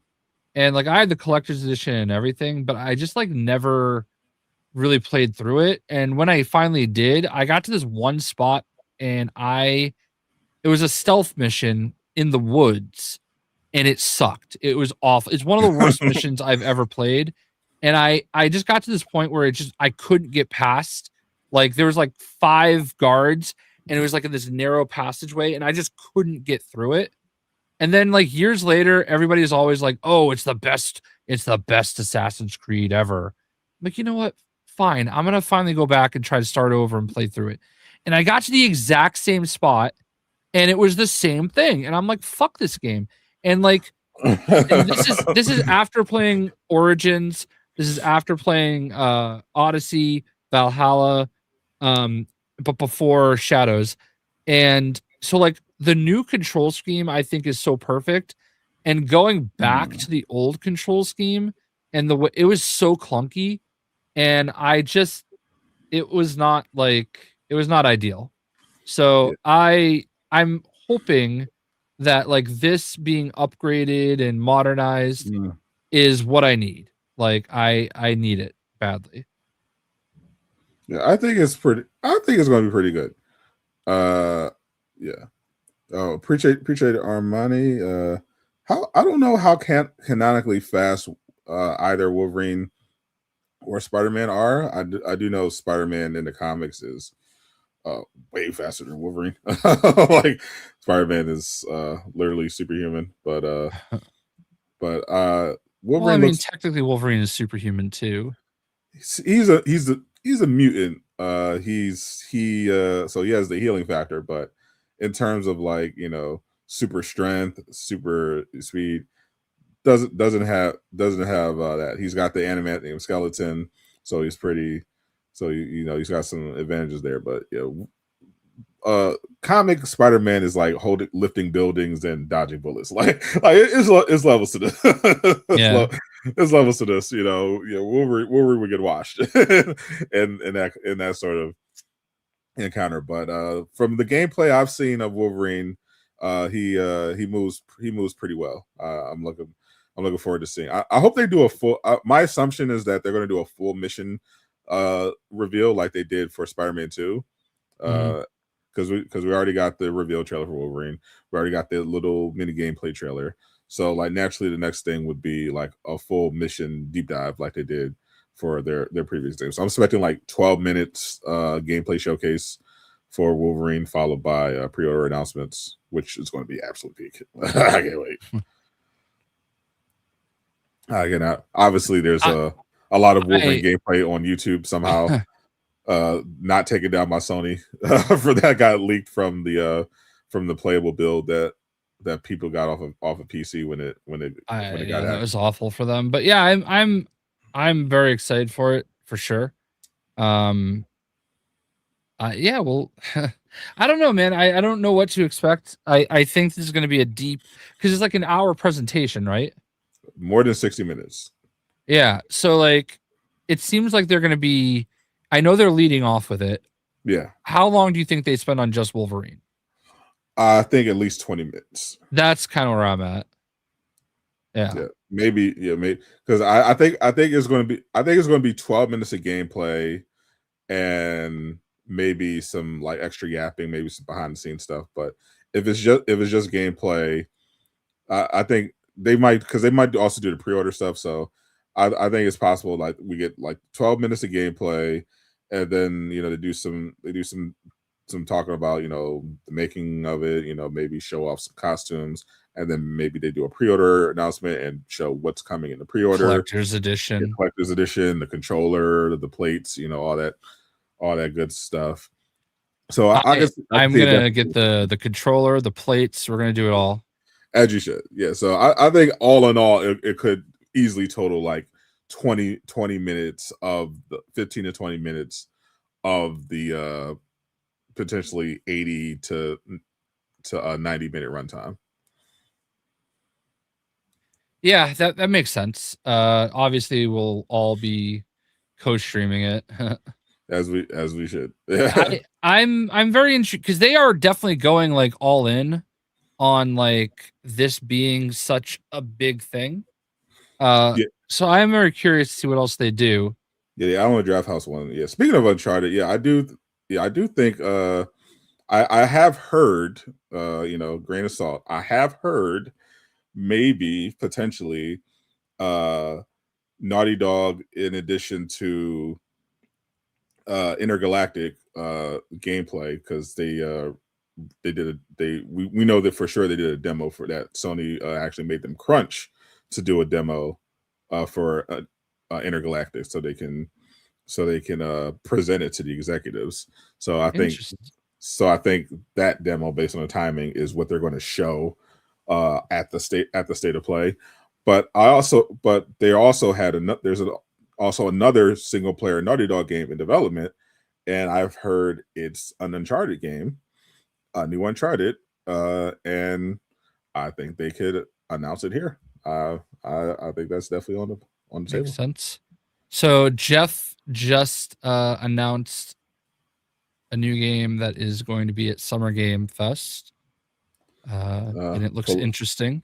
Pull it up. It is Blood Message. The drums still thunder from the walls. The blood of the blade has yet to dry. I remember that. I don't remember this. That's actually funny. But we're just talking about Uncharted. That's literally Chinese Uncharted. Like there was Is it really? There was this big viral trailer a while ago. That guy looks familiar. Yeah, there was this big trailer that came out for Blood Message a while ago. Went super viral. Oh yeah, look at that. Literally a year ago, almost. Yeah, it was literally, and people were literally just calling it Chinese Uncharted because that's what it looked like. It looked like a next gen Uncharted, but like with the Chinese wuxia aesthetic. Huh. So yeah, so I'm definitely looking forward to seeing a little more blood message. I want. It looks like something I tap into, but I want the other Chinese game I was looking forward to is the Avatar one. I think it's something with gods. I think it's I think I remember they said it's not coming out until like next year or something, maybe 2028, 2027, 2028. But it's literally just an Avatar game. But it's like, but the Chinese wuxia aesthetic. But yeah, the main character can like bend essentially all the elements. He does martial arts. It literally is Avatar. And on top of that, there's also like 2 Avatar games. Like you got the Avatar fighting game, and that's coming soon. And if it's not already out yet, and then Saber announced, I think now it's been 2 years, that they, in addition to Knights of the Old Republic remake, which Jay is hoping pops up, which actually could pop up, they have the Avatar: The Last Airbender game. The game that don't give me hope. I think it is. Yeah, they announced this one takes place 1,000 years before Aang. You play as a new Avatar. It's an open world action RPG, and then they actually did announce. I think it's been like 3 or 4 years ago now, but Saber had taken over development of the Knights of the Old Republic remake, and said that it's still coming. They're still working on it. So I saw something recently that was some imagery, like from the original build. Yeah, and I just saw one still image of Revan, and I like wanted to cry. Oh, I like tears of joy or sadness. I'm tears of sadness because, like, dude, I don't think most people that do the overreactive faces and screaming and everything, I don't think that is very genuine most of the time. I think a lot of it's forced. I voice cracked. Yes, like that reaction. I lost my shit. Okay. And there had been teasers that it was coming, but like I saw the reflection. I was like, oh my God, that's Darth Revan. Oh my God, it's Darth Revan. It's Knights of the Old Republic, and then he just shows up, and I'm like, damn, like this is literally, like, people know me for Deadpool, Thor, Nova. This is literally top 5 favorite characters of anything, period. Wow. Like, legitimately, just I will never, like, it's one of those things where, like, I'm so glad it wasn't spoiled for me I played Knights of the Old Republic a few years late because I didn't have the original Xbox. And I went through it blind and did not know, like, I just did not pick up on the story that this game is like 20 years old at this point. I did not understand that my character was Darth Revan until the big moment at the end of the game. And I will just never forget how I felt when I had no idea that I was Revan. And I just will never forget how that made me feel when it just happened. Oh, you're Revan. Now I look back and I'm like, man, I was really stupid. I should have seen the signs. Yeah. But like I will never forget how I felt when I found out that I was Darth Revan. Was it did you feel similar to how you felt at the end of The Sixth Sense? I have not seen The Sixth Sense. You have not seen one of the most famous. That is not my type of movie. That's not the type of movie I would normally watch. It's really one of the biggest movies of like the last. I understand. It's just never interested me. Like we understand that there are a lot of movies that like just don't interest me and I've never watched. Like, you know, I ask people if they've seen Spaceballs and they say no. I'm like, how? But you know, I feel like Sixth Sense is one of those things where even if you didn't see it, you like know everything about it because it was just such a massive pop culture. I know some things about it. I mean, I know that it was like the intro to like the biggest song of 2024. You know, so you actually don't know the twist that he was dead all along. Yeah, that's what I was referring to. No, I know that I understand that, but like, yeah, I understand that like there. I think that comes up in like pop culture in general. You know what I mean? Like I don't remember. I think that was like in The Office. Like there was an episode of The Office where like, oh, like he was dead all along. You know. So, but yeah. I definitely did the shock face when I first saw it. Like legitimately though. I was like, yeah. There is actually isn't there a new Spaceballs movie coming out?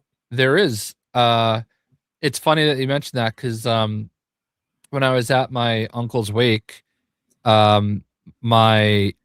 his grandson, you know, my cousin's son, I don't know what that, I guess he's like my second cousin technically. I don't know. I was talking to him and Spaceballs came up and he's like, yeah, Gramps loved Spaceballs. You know, he was really looking forward to seeing the new one. We just watched it like a few weeks ago together and he still laughs at it just the same. I'm like, dude, I saw that movie in the theaters. And then I made a deal. I was like, dude, all right. His dad is a state trooper in Connecticut. And Josh is one of my favorite cousins. I love Josh.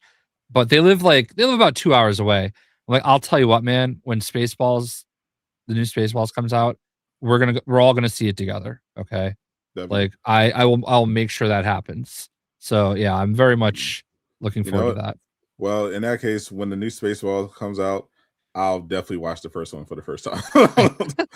See, like I think that's weird. Like Spaceballs is like all right, and first of all, you're gonna probably hate it because it's Mel Brooks in the 80s. It is just it's cheesy, you know, but like that's the point.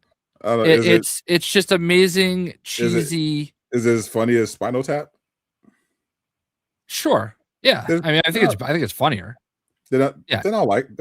I love Spinal Tap. I mean, it's parody of like Star Wars and Star Trek and everything. But you're gonna love it when they comb the desert. That's all I'm gonna say. Yeah, they all love it because I love 80s sci-fi, and Spinal Tap was hilarious. CB4, shout out to CB4, also hilarious. So yeah, you're gonna love it when we get to I love we ain't parody. Found shit. Just remember someday when you do finally watch it, you're gonna get to the point where there's a gentleman and he's gonna say, "We ain't found shit." All right, and when you get to that moment, you're gonna remember this conversation and you're gonna just think I'm incredibly racist. Okay, I will. I mean, I already do, but so this is nowhere to go but up. because that's the thing. Because that's the thing that I think you're gonna love. Okay, but yeah, you're probably right. Actually, I do love racism. In all the best ways, though, but it is amazing. It's I know like every line of that movie. It's so great. But yeah. So I am a little worried about this one. Josh Gad is in charge of it. Could go either way, but I will say that I saw a story where Josh Gad explained how he convinced Mel Brooks to finally do it. And Mel Brooks, I mean, he's like 100 years old at this point, still with us. He fell in love with it. He loved the idea. So like, to me, if he won over Mel Brooks, then I think it's got to be good. So I guess Josh Gad must have been working on the Spaceballs 2 script when he got transported away by Doorman. I think that's a good segue into Spider Noir or whatever it's called. Yeah, I will say if you watched Spider-Man Noir in color instead of black and white, you should have your voting rights taken away from you. I am watching it in color, and I have absolutely no shame. I have no interest in seeing it in black and white. How fucking dare you, Jay? I have no. I understood full well going into it that the ideal way to watch it is in black and white because it's Spider Noir.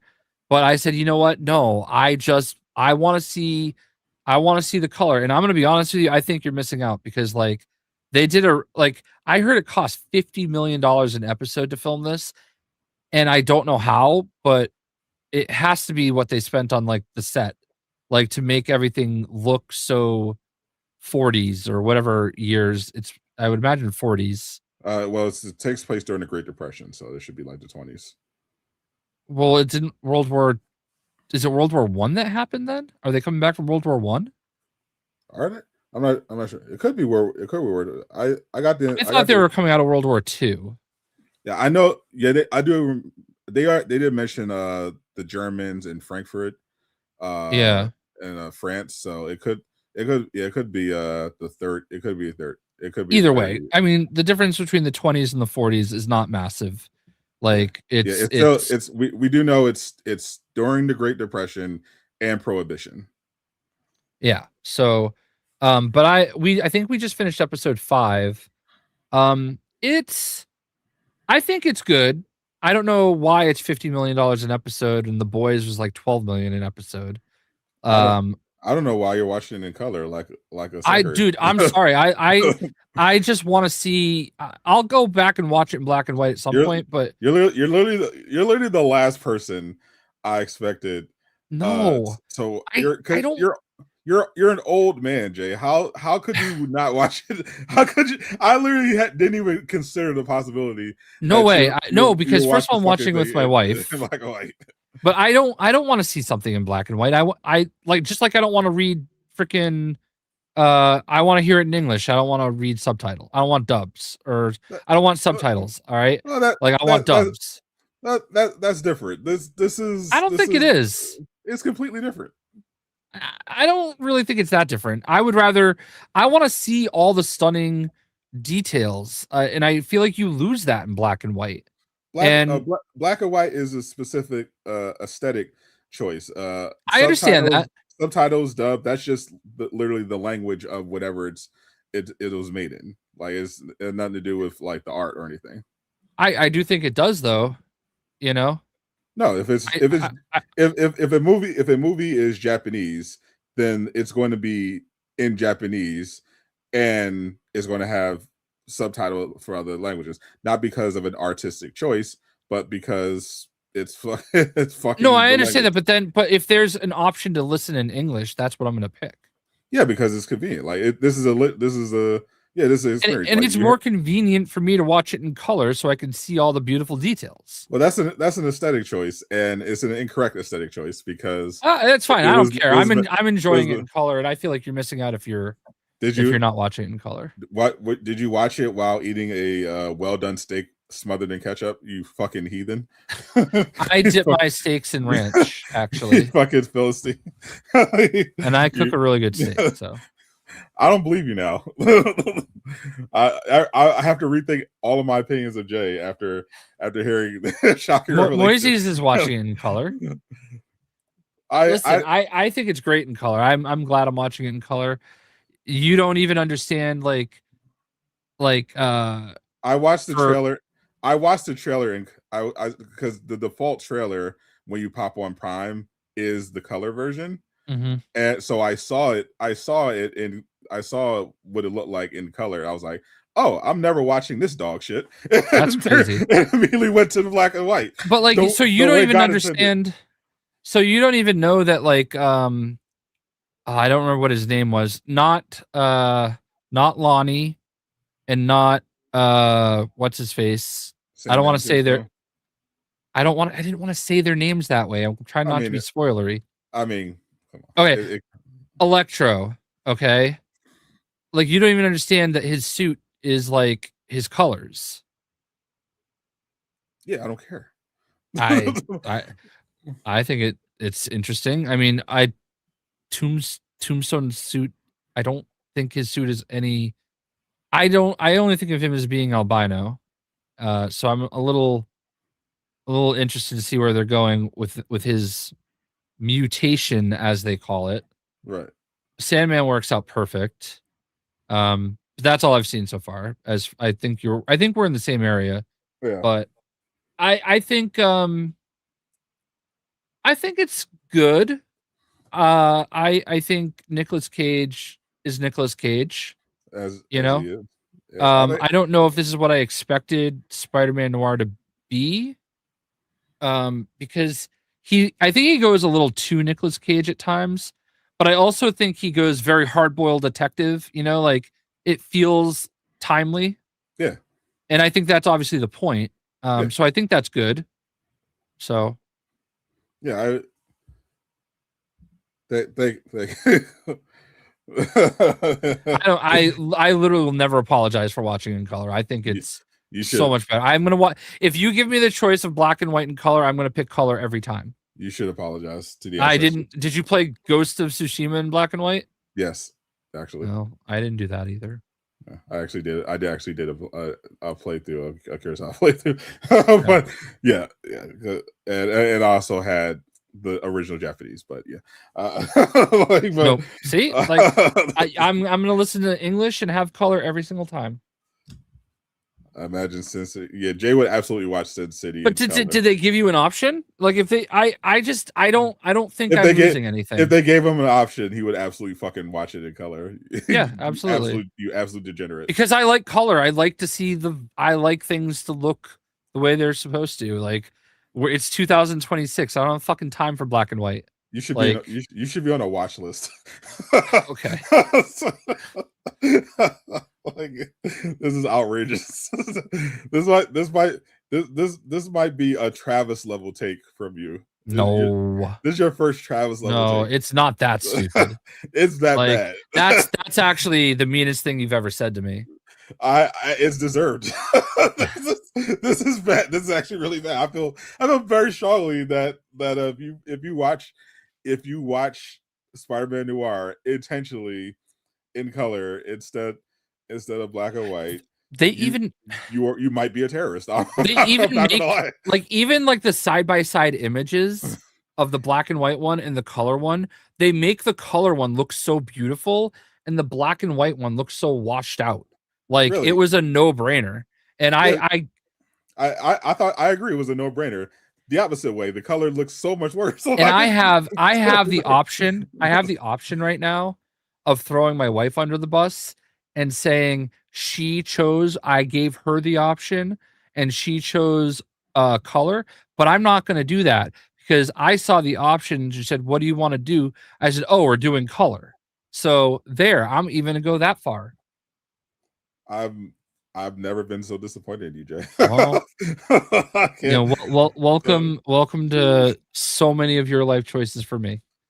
I'm legitimately stunned that that you would do this unapologetically. This is outrageous. I could never like I used to like I'm just glad that I was cultured as a kid. My mom put me on to all sorts of black white stuff. I used to joke about it, but I appreciated it and often did love the black and white stuff as opposed to like a lot of the modern stuff, especially certain films like The Day the Earth Stood Still. Yeah, listen, Moises knows what's up, man. You know what I mean? So I don't know what to tell you. You know, some of us are just smarter. It's literally called Spider-Man Noir. I understand that. You're actually dumb for doing this. I digress. on the surface level, for low IQ individuals, they see noir and they think, oh, I have to watch it in black and white. But then there are those of us that are more sophisticated and we have palettes and we like to enjoy them. So we watch in color. Yeah, catch up on steak palettes, yeah. See, I would think it would actually be the opposite because like I'm experiencing more stimulus, more sensations. You have two tones. Yeah, and varying levels of gray. People who watch this in color are literally the people in the future in Idiocracy. No, you're literally the equivalent of the guys in Idiocracy who sit in the theater watching that giant ass cheek fart for 2 hours as a movie. No, I disagree. I disagree because we're very stimulated because we get all these beautiful vibrant colors. Everything just pops out more. That little spider alien guy looks more menacing. I don't know, man. It's a beautiful thing. Color is so beautiful. Yeah, well, at least now we know that Jay's preferred sports drink is Brondo. I don't even know what that means. It's what plants crave. You would know this if you were sophisticated enough to have watched Idiocracy multiple times. Oh, you know what? Now you say that, I know what you mean. Because yeah, I got you. I watched it. I saw the movie in theaters, by the way, but I have not seen it in a long time. I think that came out when I was living in Florida. My roommate Dave was like super into that movie specifically, but I think the director that did that like did a lot of stuff like that. So even Travis is calling you out. Holy shit. You're on the wrong side of history. No, you're in the wrong side of history when Travis is agreeing with you. You're on the wrong side of history when both Travis and Gabe are agreeing that you're shaming all of us. Don't you feel shameful knowing that Travis is your biggest supporter? No, I actually feel vindicated that even someone with a horrible taste and takes as Travis understands what a colossally stupid decision you've made. Travis is literally the worst decision maker of all time, and he is agreeing with you. I'm going to be honest with you. This is my favorite part of the conversation where we just get to bag on Travis for being the worst. He's once, maybe twice. He's right, maybe twice a month, and this is one of them. He's hit his quota already, potentially for the year with this take, because he is 100% right. If you're not watching this in black and white, you're just wrong. Yeah, imagine trying to use Travis as your I'm right yardstick. I'm not using Travis. I just thought that was interesting that even someone I would Travis, if Travis agreed with me on something, I would ignore it and run as far away from it as possible. Like even someone like him understands that this is just wrong. This is like stepping on a puppy wrong. Like yeah, this is unforgivable. Aw, is Travis sad? Travis is disappointed, as he should be. Yeah. All right. Anyway, I think we've worn out that bit. For me, it's no longer a bit. It's now person. I will always now forever remember Jay as the guy who watched Spider-Man Noir in with color. Unapologetically. Definitely your all-time worst take by far. Unapologetically. At least we agree. It's. I think I like it better than you. Do, unlike you, I have hair. What the fuck are you talking about? I literally have a ton of hair for a 40-year-old man that just got a haircut recently. So a 45-year-old. So what a fucking dummy. The fact that you're 45 makes it even worse that you're doing this. but why? We grew up with color.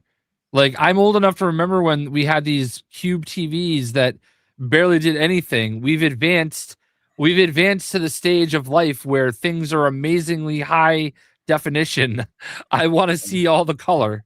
I mean, typically, Jay, when you say how old you are, I'll always round up to like 70 because I feel like you're always downplaying it. Yeah. I am at the point where I have to think about, am I 45 still, right? Yeah. I don't know. I don't think about it much, but his hair game is still strong. Seriously. Unlike his taste in cinema. Seriously. There are a lot of things you can like come at me for. My hair. Yeah, Jay's I'm not even remotely bald, and I hope you know that you are cursed, because when you start making fun of people's hairline, that is when the hair gods come after you. So hate to break it to you. So they say. Well, at least the chat, most of the chat sees sense in art. As long as they're not butthurt right now. In our properly cultured. But yeah, I think I'm like an episode ahead of you. Okay. Yeah. I'm definitely enjoying some of the twists. I like how we won't go too far in the spoilers. We're not even done the series yet. But yeah, I'm definitely enjoying it. I like when I like this level of Nicolas Cage performance. It's like it's appropriate for the material, and and as always, he commits to it. Like he fully commits. I feel like this was like almost a passion project for him that he's obviously getting paid a shitload of money 100% for, because all the money must be going to him if this thing costs $50 million an episode. How are they making money off this is what I want to know. I mean, it's like, Amazon. It's probably right. Yeah, but it's like, so $50 million for 8 episodes is $400 million, and it's not even like a movie that's going into the theaters. You know what I mean? Like, there's no syndication. So like, I don't understand. Like that's wild to me. Like you're not going to make any of that money back on like ticket sales. Like, I mean, this is the same company that spent over $1 billion on Rings of Power. So no, I get that. I understand completely. It's weird though. Like I don't understand, but I'll tell you what, that's the choice I don't like. That's the one choice I didn't like. Dropping them all the episodes at once in the middle of the night. I don't like that. I feel like the weekly model is just superior in every way. Yeah, because I just don't like, I don't blame people that just go binge it. And if this was something I was like more attached to, I probably would have too. Because like even with Daredevil, with it being like once a week, I try to wait for my wife when we're watching something together, but I just watched Daredevil twice. Like I'm not risking getting spoiled. But like this, I don't think a lot of people are really talking about it. And I'm not too worried. So I don't know. I think it's good. It's not like bad or anything. I mean, I think if I had to rate it on the first 5 episodes, like a 6 out of 10. Not surprised for someone watching it in color. I could go either way. Like I could maybe be convinced to go to 7, but it might be a 5 if I was black and white. So for me, I'm like 6 episodes in. For me, it's an 8.5 out of 10 so far. Interesting. Okay. I mean, I don't, like I said, it's okay. I will say my wife knew nothing about this until I said, "Oh, there's this, Spider-Man Noir thing. Do you want to watch the first episode?"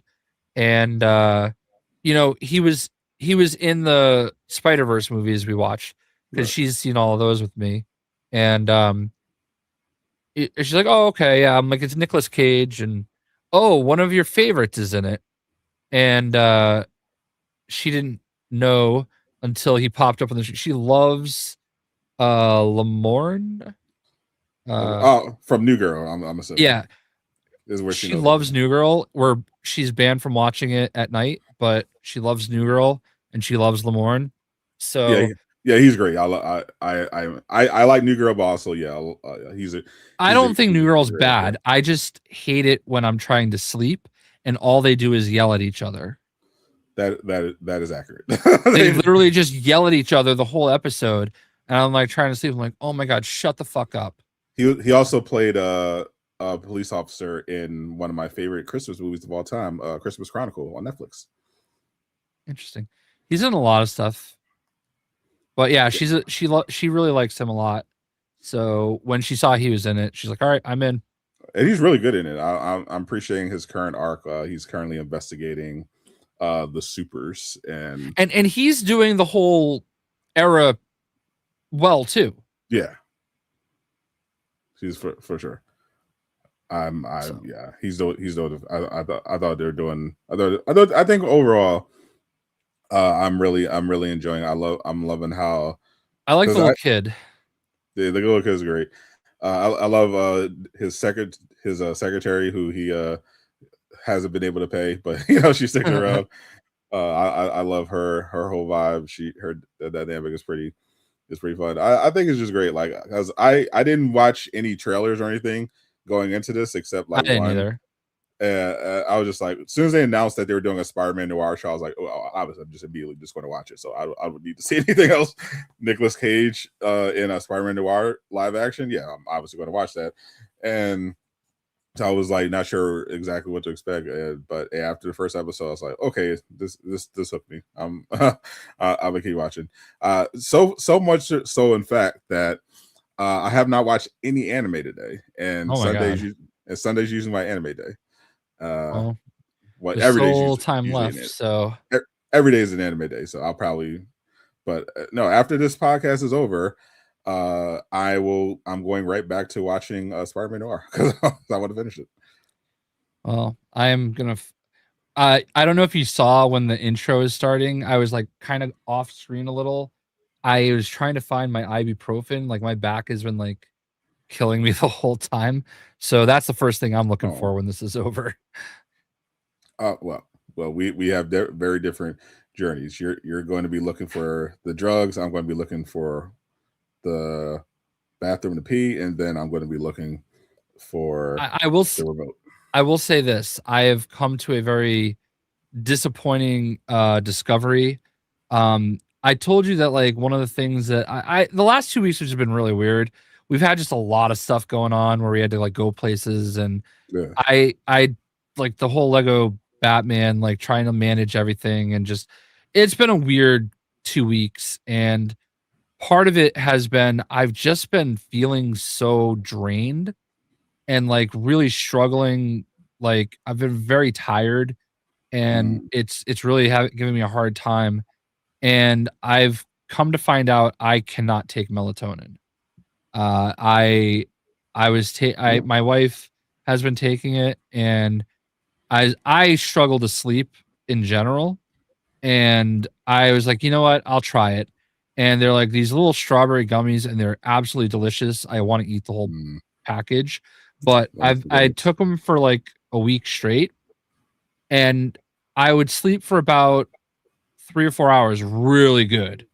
And then I was like, after that. But what was happening is it was just affecting me just enough not to sleep the rest of the day. And I was just so tired and worn down. And I stopped taking it a couple days ago, and I feel back to normal. Like, so it's absolutely the melatonin. I just can't take it, because it's just gonna like destroy me. Like I don't think it's like hurting me per se, but it just it's not making me sleep enough, and it's making me just way too tired. You know what I mean? So that sucks. I never had trouble sleeping. Love me some good sleep, but I did. I was feeling more sleepy, but I've been full of energy the last few days because I just been eating better. Turns out if you just have a good diet, you feel good. So I want to have plenty of energy to watch the downfall of the Thunder. I've been making smoothies a lot this week. I finally figured out the best like formula, the recipe to make them. Smoothies. There's a place it's a chain. It's called Fresh Monkey, and we have one near us. And after I went to one of the times I went to Summer Game Fest, I had what was it called? Jamba Juice for the first time. And I kept talking about it. I'm like, oh my God, I had this like smoothie there. It was so good. It wasn't really a smoothie, I guess, but ever since I got home, I've been like struggling to find something that was as good. And I finally found this place and it's amazing. I love it. We love going there. And we bought a Ninja blender thing over Christmas. And my plan was to try to make them myself. The first time I made it, it came out awful. And I did not, it was really weird the way it tasted, and I didn't know what I did wrong. And then I figured out what I did wrong. I used fresh fruit and I used ice, and all the formulas use frozen fruit and no ice.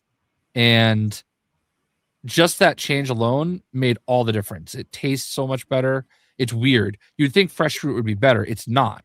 The frozen fruit, just like that's all the ice you need per se. And I finally figured out the right like mixture, and I've been doing smoothies a lot this week. So yeah, I used to be an expert actually, because when I was training for basketball, I got into smoothies because I got a health book from LL Cool J. Nice. I bought it, and he had a bunch of workouts and recipes and stuff like that. And in it, there was a smoothie recipe, and I remember most of it. It was like vanilla whey protein powder, walnuts, frozen bananas, and some orange juice and some other stuff. And I just got in the habit of making that. I loved it. It was super healthy, super good for you. And I just would make them every day. I love a good smoothie. I never really ordered from like chains or anything like that. If I was going to order a shake from a chain, it would literally just be a shake, like a milkshake. I always felt like, what if I want to order a smoothie? I could just make it. I'm at that point now. I do love this business. They're a great business. The lady that owns it, whenever I come in, she's like, "Oh, hey Jason, how you doing?" Because one time I caught her like making a TikTok video, and I could tell that she was slightly embarrassed by it. And I just looked at her and I said, "Don't worry, I'm a YouTuber. I understand. You're fine. You did a great job." And then we talked a little bit. So like she always like remembers me, and that's cool to me. I will say watching people record TikToks is never not cringe. yeah, but like, she's just doing it for the business, you know what I mean? Yeah, it's good. So I respect it. It's fine. We all gotta hustle, we all gotta do our thing. 100%. And that's why when I did that elevator thing, I like looked outside the elevator when it opened, and I was like, oh good, there's nobody there. It's not that embarrassing. Trust me, I understood. I looked around to make sure nobody was coming before I started recording. So yeah. Like I watched it came across my algorithm. One of the food reviewers I watched shorts of.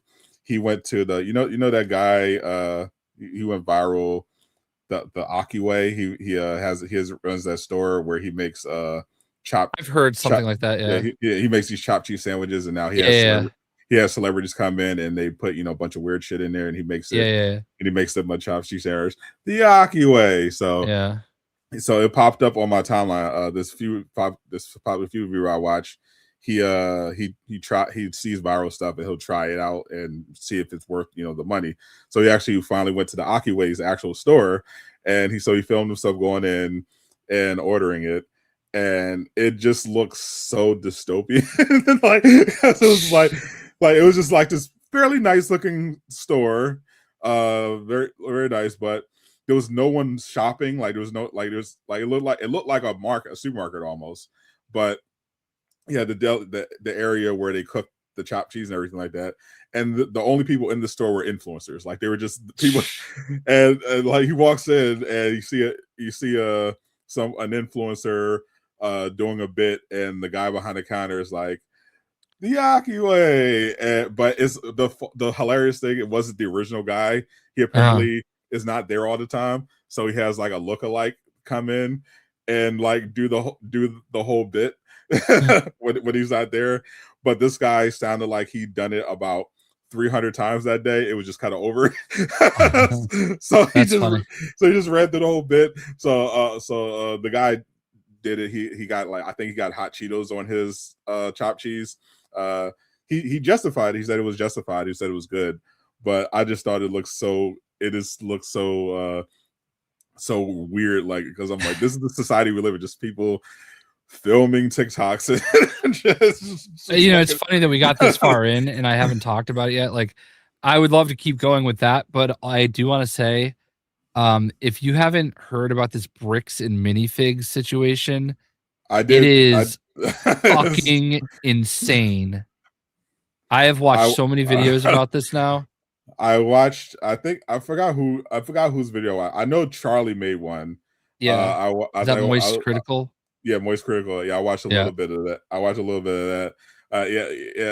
watched the first. I think I watched like a compilation of like the first part of the saga, and I was just like, what the actual fuck is going on? Yeah. So I watched the guy's actual video, his first and second episode. The first episode is fucking wild. The second episode, where he goes to Utah and deals with their local police, who had to issue a statement today because he put out this part 2. Yeah. Part 2 is behind his Patreon, and he released it to everybody last night. That is some corrupt shit. It reminds me of the Karen Reed case. Yeah, I was thinking that was immediately what I thought of when I heard about this case. When the police got involved, I was like, wait, this is like insanely corrupt. Like I'm never surprised when I hear about police corruption, because police in this country are unbelievably corrupt. But but when it's so like blatant and egregious like that, like it's just always wild. Yeah, I don't understand like I don't understand how they can justify anything that was in the videos, even if you want to say it was doctored, heavily edited and swayed in his favor. Like, you pulled him over and told him it was because he didn't stop at a stop sign, when very, very clearly he did, and then immediately looked for the person you were looking for, knew who it was. You absolutely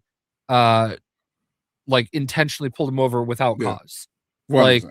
And then you tried to, they used the police to say he had heroin. There is very clearly no signs of heroin. They tried to tell the guy, well, your eyes are kind of like whatever, dilated. He's like, I've literally never done a drug in my life. I don't drink. Like, I will take any test you want me to. Like, absolutely wild on all levels. And I heard part 3 is crazy too. So I hope that gets released soon. But I'm just glad that I'm just glad that everyone besides Black people understand how terrible cops are now. This one have been like, I think one of my favorite developments of the internet and social media is that now everyone now sees it. It used to just kind of be our thing. I don't want to say I'm pro cop typically, but I just have to believe that there are good cops out there. But my trust has been so shaken these last few years. Like, not just the Karen Reed stuff, but I like my cousin, like I've said a few times, he's a state trooper. I know he does things the right way. I know it in my heart. And I just always think of him when I think of police work. because I just know through all the stories I've heard with him and how he's usually the one that has to like, deal with the people that aren't doing it right. Yeah. I just, it's hard for me knowing that like everybody makes his job harder. You know what I mean? He was one of the responders for, what was it? The one that Alex Jones lost everything over. Sandy Hook. Yeah, like he was one of the responders to Sandy Hook. Like he was a pallbearer at multiple funerals. He was like in USA Today as like one of the state troopers representing at one of the funerals. Yeah, I think I just think it's unfortunate that because I do know I've seen like obviously instances of and even met some decent police officers, but yeah, it's just the fact that I understand the system, the way it's set up, incentivizes cops to be corrupt, and many take advantage of it. Yeah, and this whole Utah situation, it's like, imagine coming right out, we do things different here. Like that quote will live on forever, like all-time quote. Like when you're basically telling me, no, we're gonna fuck you over. Like that's what I took that as. Yeah, we make our own laws. We don't follow the Constitution. We don't follow the law. The state of the United States of America, we do what we want. That's literally what they were saying. Like, even like the lady that does the redactions, like basically saying, no, I did everything right. And he literally found a part that she fucked up and didn't redact and matched it up to where it is in the other officer's like body cam. Yeah. And he is literally giving them pushback. Like, what are we doing? They didn't, like, this isn't illegal. They're not doing anything wrong. Like, that is what they redacted and said it was like, that it was on, like, you couldn't disclose that information. No, you were hiding it. So like it's, and I've seen, if we had a just system, that whole department would be like swarm with federal investigations and turnovers. I do think there is some RICO possibilities here. Like I think if the right people can pay attention, I do think there's an opportunity here for some, Unfortunately, we don't have the right people in charge right now. So yeah, we're kind of fucked. They're lucky they're in Utah. I'll say that, because like if this was East Coast or I don't know, it is getting to the right people though. Like bigger and bigger people are starting to take notice. I know that like Coffee something guy, Coffeezilla, yeah, he's trying to work on something. I mean, obviously the Penguin Zero guy, or Moist Critical, I think is what he's called. Moist Critical. I don't really watch him very much, but like I watched his whole video. I generally enjoy Charlie's content, and also he was great in Dispatch. Oh, I didn't realize he was in it. Yeah, he plays Sonar, the bat. Yeah, I'll have you heard of Timcast? I do know Tim Pool, yeah. Okay. So the guy Turtle Boy that I know that like broke the Karen Reed case, he was supposed to be on Timcast on Thursday and got canceled because the lawyers for the real murderers basically sent him like this threatening letter. And I was always on the impression that Timcast was like a very big First Amendment guy. This like blew up in their face because he canceled them, and in his like announcement of why he posted the letter, and he basically in all caps, definitely don't read or listen to anything Turtle Boy has said or will say. And like that one tweet, like normally his tweets get, a few 100,000 views. That tweet's gone over like 1 million views, and Turtle Boy has picked up like 3,000 followers just on Twitter alone in the last few days. All of his videos are spiking. These people are fucking stupid. I can't believe they did this. They've never done this before. But yeah, it's it's wild. But I used to watch Timcast before he became a grifter, unfortunately. I don't know much about him. I do know that Phil from All That Remains is a regular guest with him. And I love Phil. Yeah. He joined when I started phasing out of Timcast, because that was he joined when Tim had gone into the right wing grift pipeline, and Phil joined on, and I was like, yeah. Well, I was just excited for Aiden to have like a good opportunity to get the story in front of new people. Yeah, good for Turbo though. But I think tomorrow he's going to be on with somebody just as big, and I think he's going to end up back on Timcast. But yeah, it's wild. They're like suing him for defamation, and like the letter that was sent. Like I follow a lot of like law tubers now, and all of them are like, oh, he fucked up. Like I know that this guy's controversial, Rakita Law. But he's like reading through. He goes, he's also like, in the right wing grift pipeline.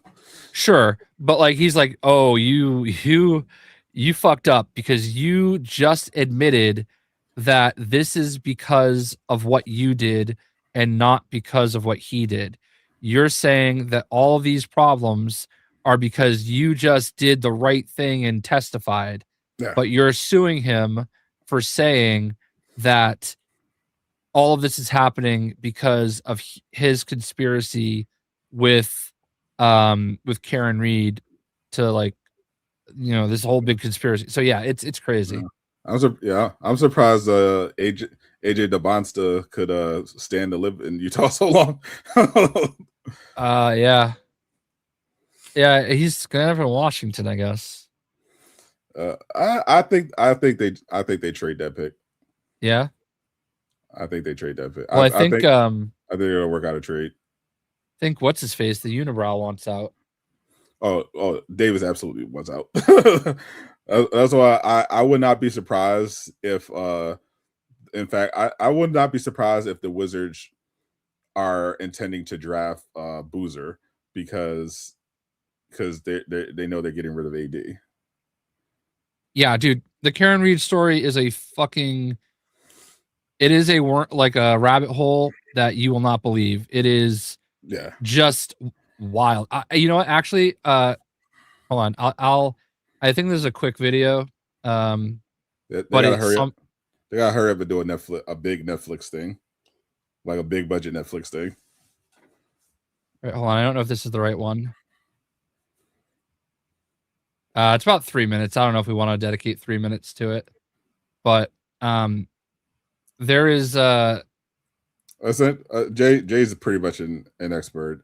Essentially, it's a woman was falsely accused of murdering her ex-boyfriend, who was a police officer, with a car. Turns out from all the available evidence, the police murdered him and attempted to cover up by framing her. And they were comedically bad at it. It's the FBI got involved, and they turned over their evidence to both sides, which is extremely rare in a case that they're not actually done investigating. They couldn't they couldn't get involved federally because they were investigating the DA's office, and that's how they found this, not the actual case itself.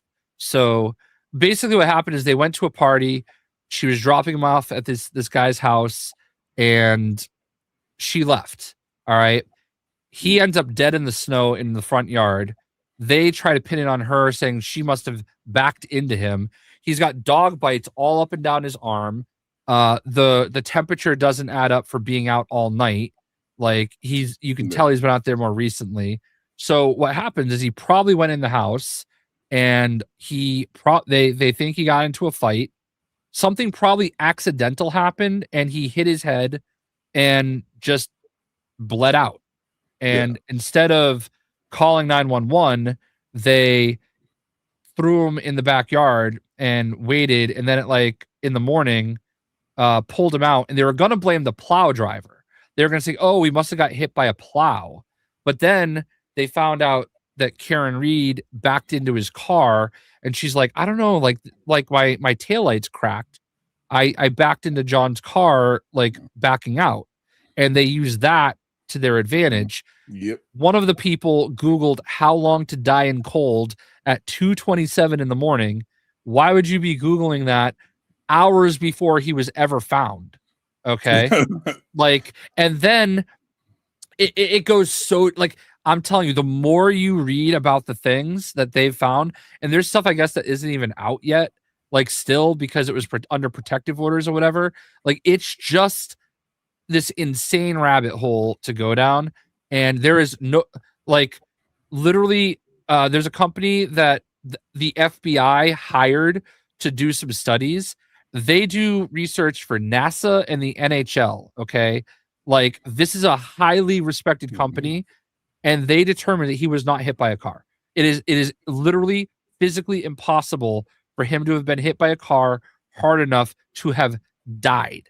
Okay. Or even be incapacitated in any way based on the injuries. He had no broken bones whatsoever. No broken bones anywhere. Okay. He had no injuries anywhere other than his arm and his head. No other injuries. Explain it. How were you hit by a car and die, and your only injuries are to one arm and your head? That's impossible. There's no way that you were hit hard enough only in the head and the arm and die. And nobody driving by, it's not like a super populated road, but there's enough people that are driving by throughout the night. Nobody saw his body there, including the people that left the party. Like, so she drops him off at like 11:15, and the people that were at the party left at like 12:30. So they would have driven right by him. He was right by the side of the road if he was there. Nobody saw him, anybody, at any point in the night. It's insane. I'm sorry.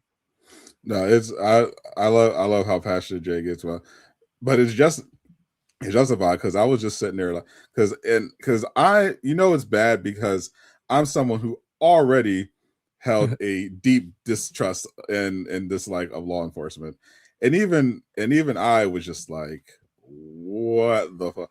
Mainly because this is a white woman, and this just goes to show, like, they don't care. Like, they don't care anymore. Usually they used to mostly reserve this treatment for minorities, but now anybody can get it. So, like, in here, you bring up the snow. Okay, it was a blizzard that night, but there was only 2 to maybe 3 inches of snow on the ground at that point in the morning. All the big snow came after, and at that point in the morning, they found some clear glass in the snow where they were using leaf blowers to clear the snow, which is totally official. And they found clear glass, but they did not find any of the 32 or so pieces of red taillight they would later find over the course of like 3 weeks. Like, just randomly kept appearing. Like, you're okay. So how is it that scattered? Number one, and it's not like literally hours after supposedly it was there. It just kept magically appearing. Okay. They had 3 random. I could just go on all night, and I think Sadat wants to watch anime, and I want to find Tylenol.